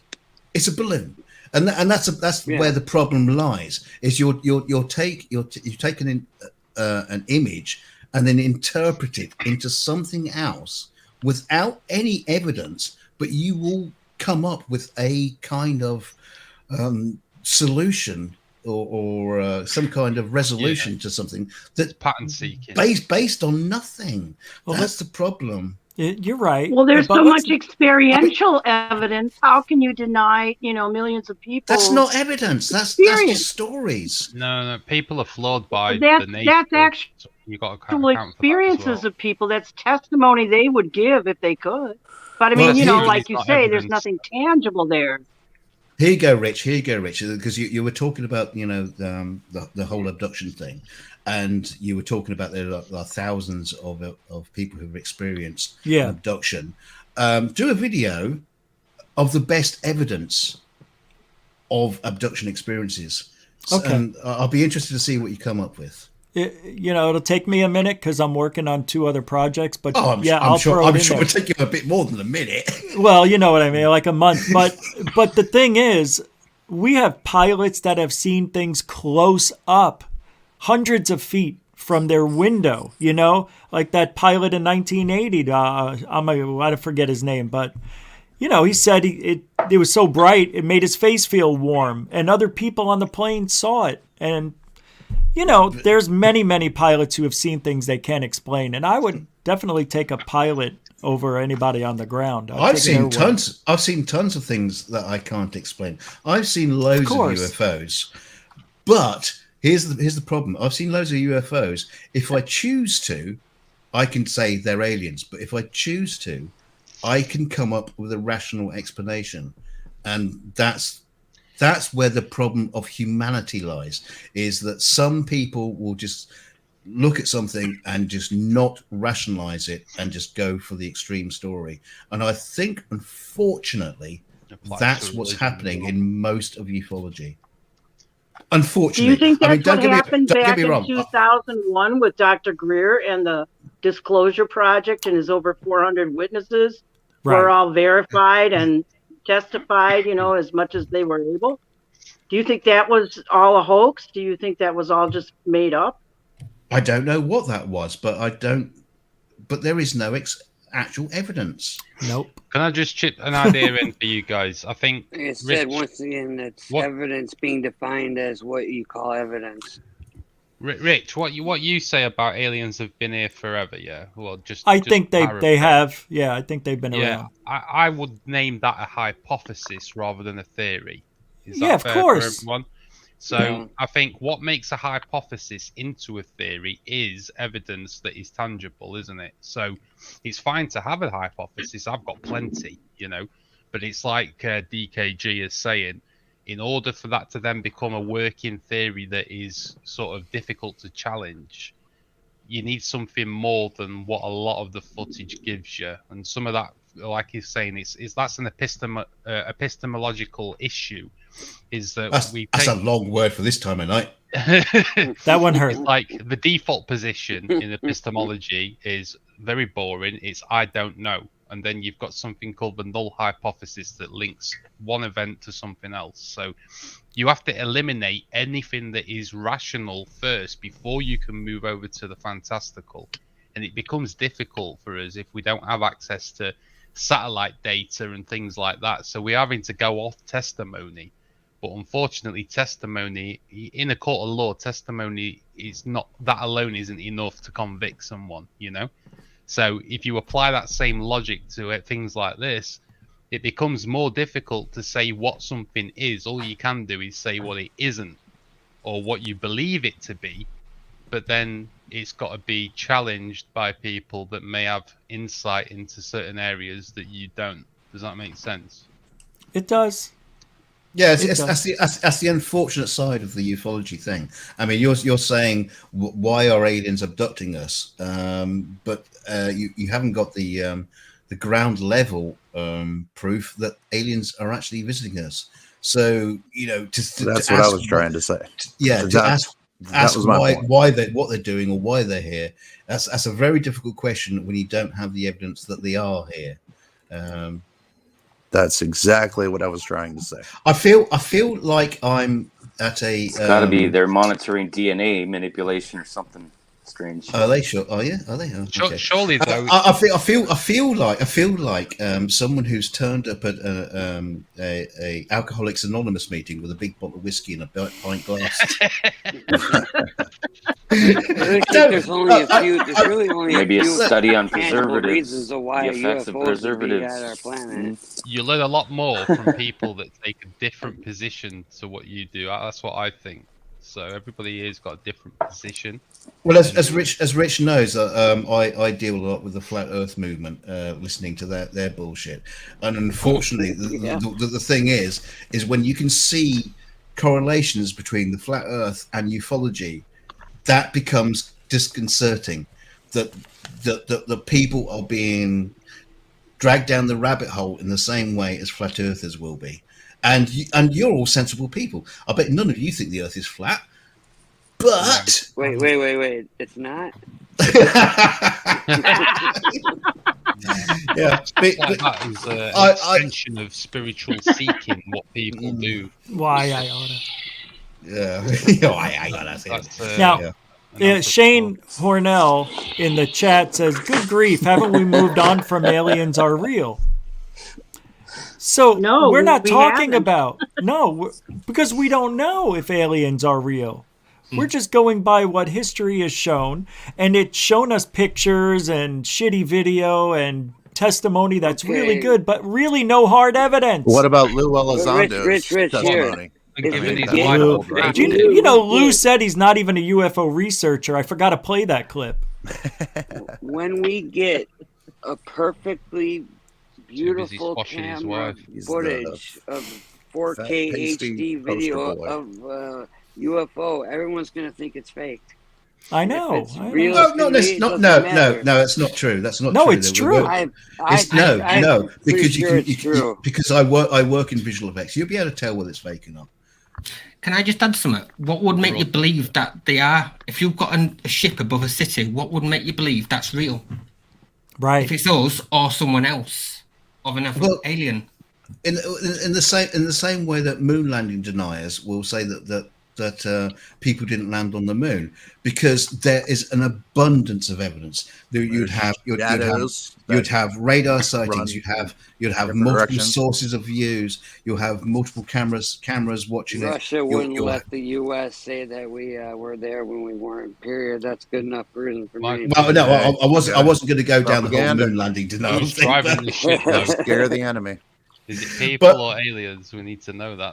The question that occurs though a lot is always if aliens are here, why are they here? Right? That's like I really think there's only three really logical answers, because people will say they're here for our resources. Well, that's false, because we can get any of our resources on our planet and off a couple asteroids, pretty much. Yeah, they don't need our resources.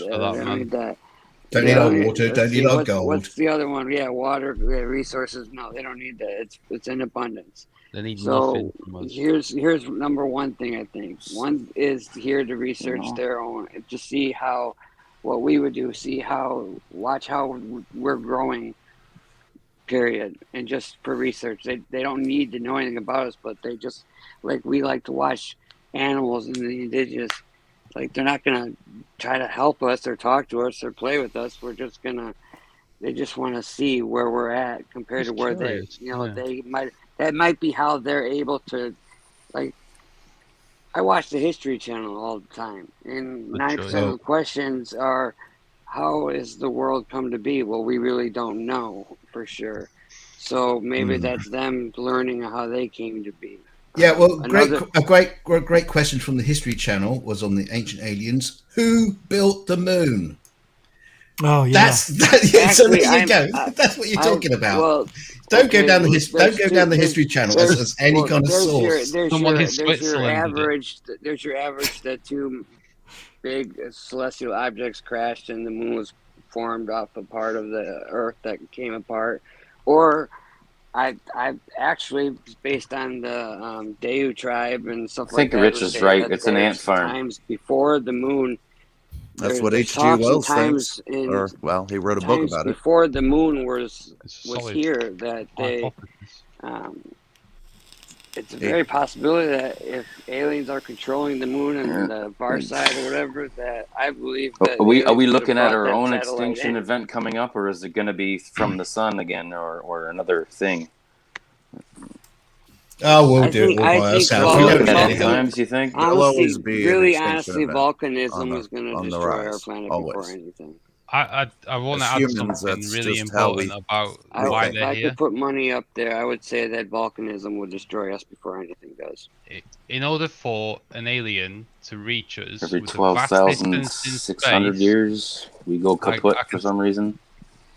I'll tell you, Aren't they we have getting close to mastered that? everything. FTL technology is beyond genetics. It's beyond everything that you can think of. So Just shake the ant farm. That's when you grab it and just shake it, reset it. Yeah. In order for them ones to that get climb to out us, survive. That's funny. In order for aliens to even reach us, I think Rich they've had a already lot of sense when he mastered said that everything about the ant farm.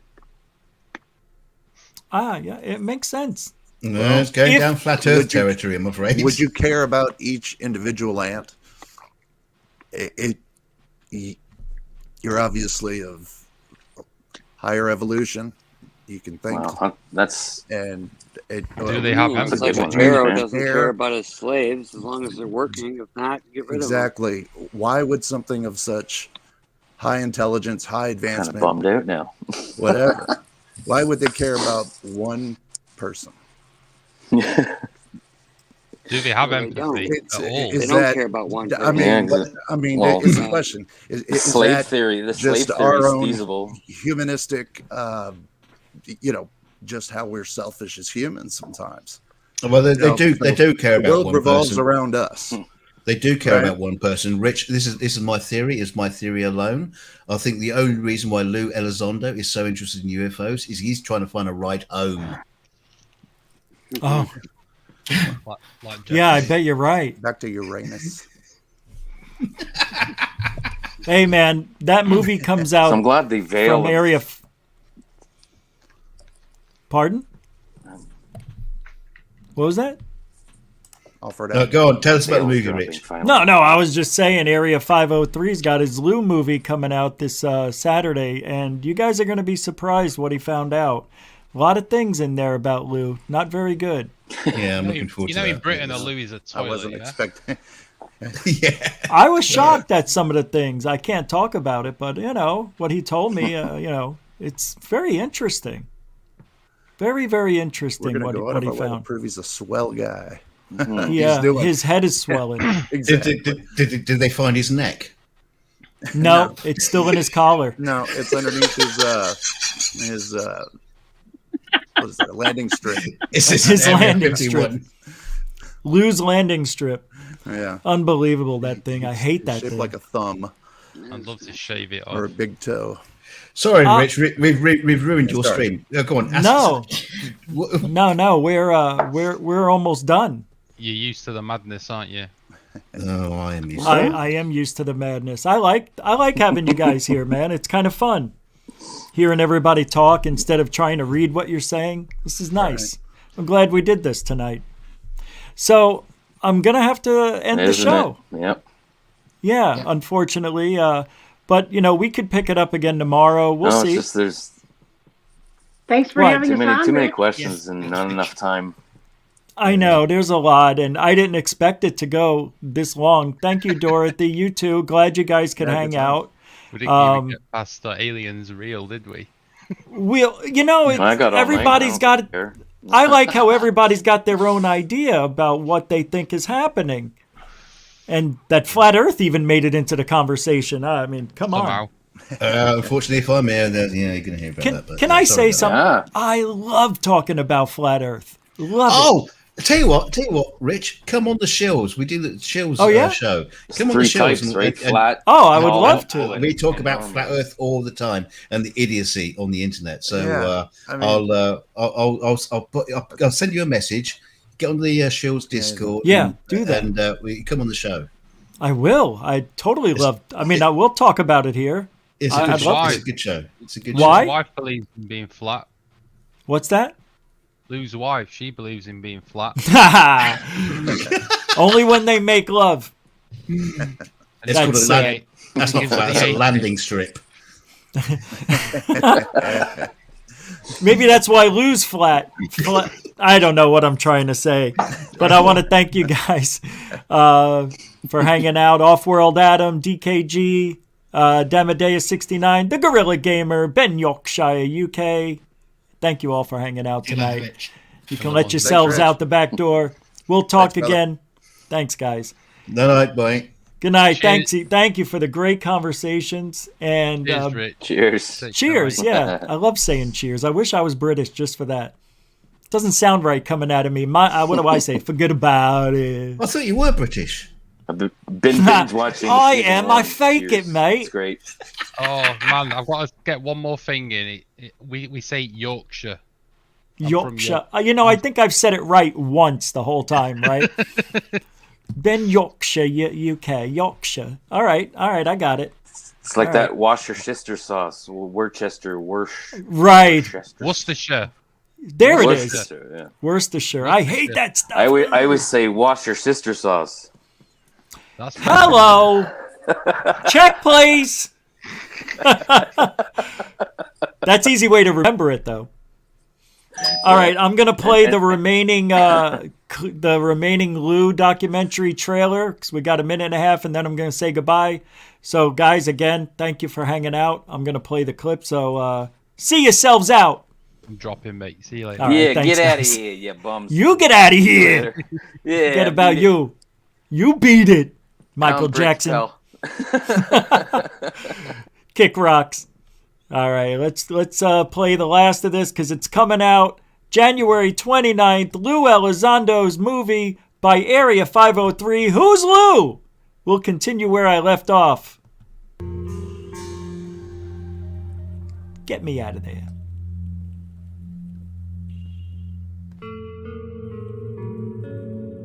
On October 14th, 2017, Lou Daniel Elizondo IV stepped on stage in Seattle, Washington, announcing to the world that the UFO phenomenon was real. It was in this position I learned that the phenomenon is indeed real.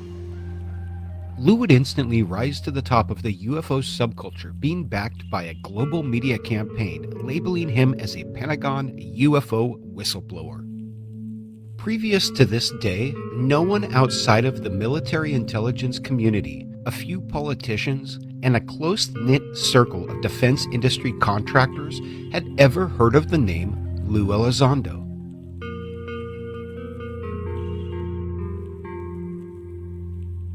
Very little is known about Mr. Elizondo beyond the biography that is listed on his website at louiselizondoofficial.com. There remain to this day some very serious and alarming unanswered questions about Lou, his background, and his claims.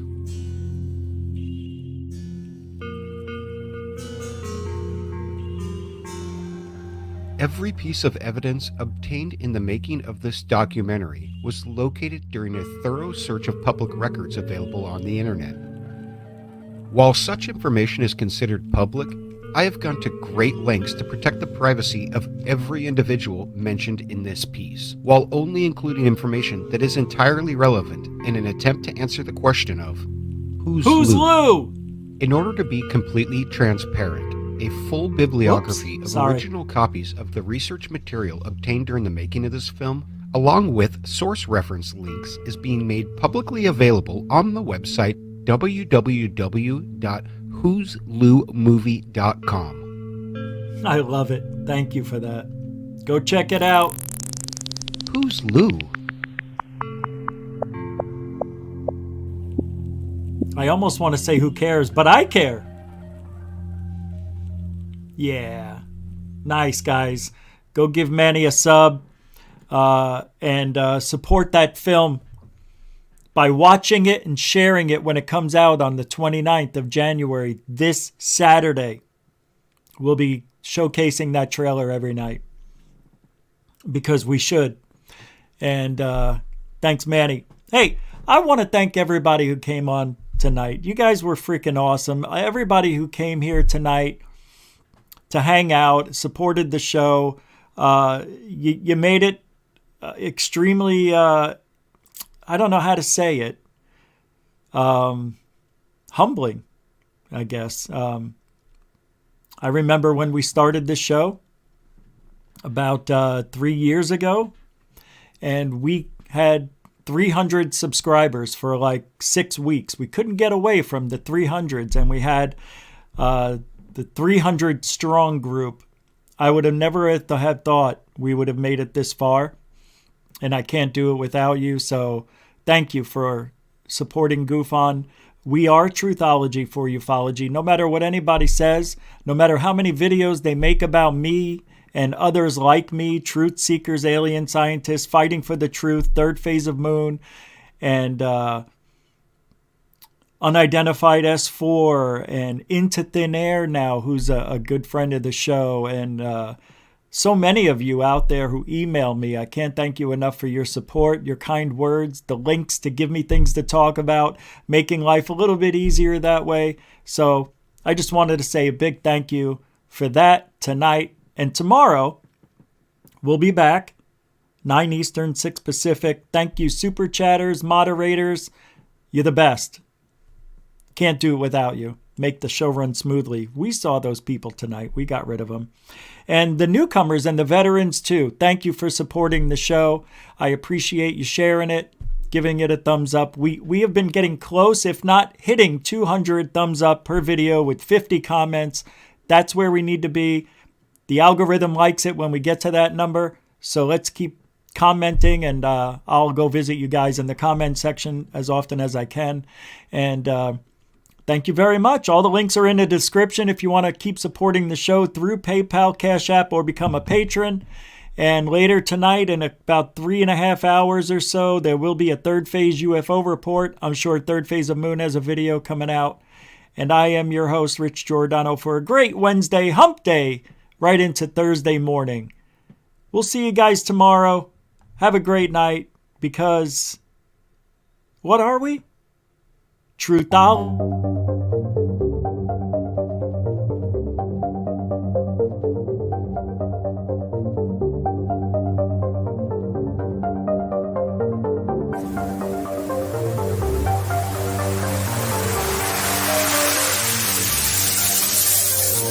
There's a good thing. It's rotating.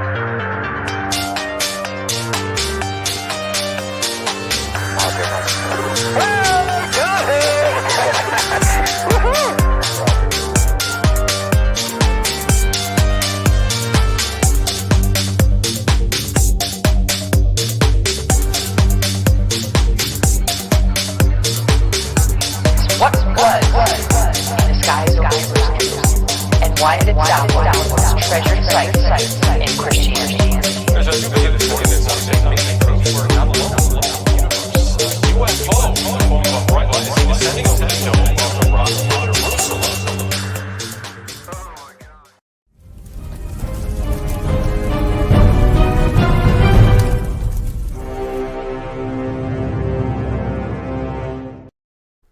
What am I doing here? Go home. Get out of here. What am I doing here by accident? See ya.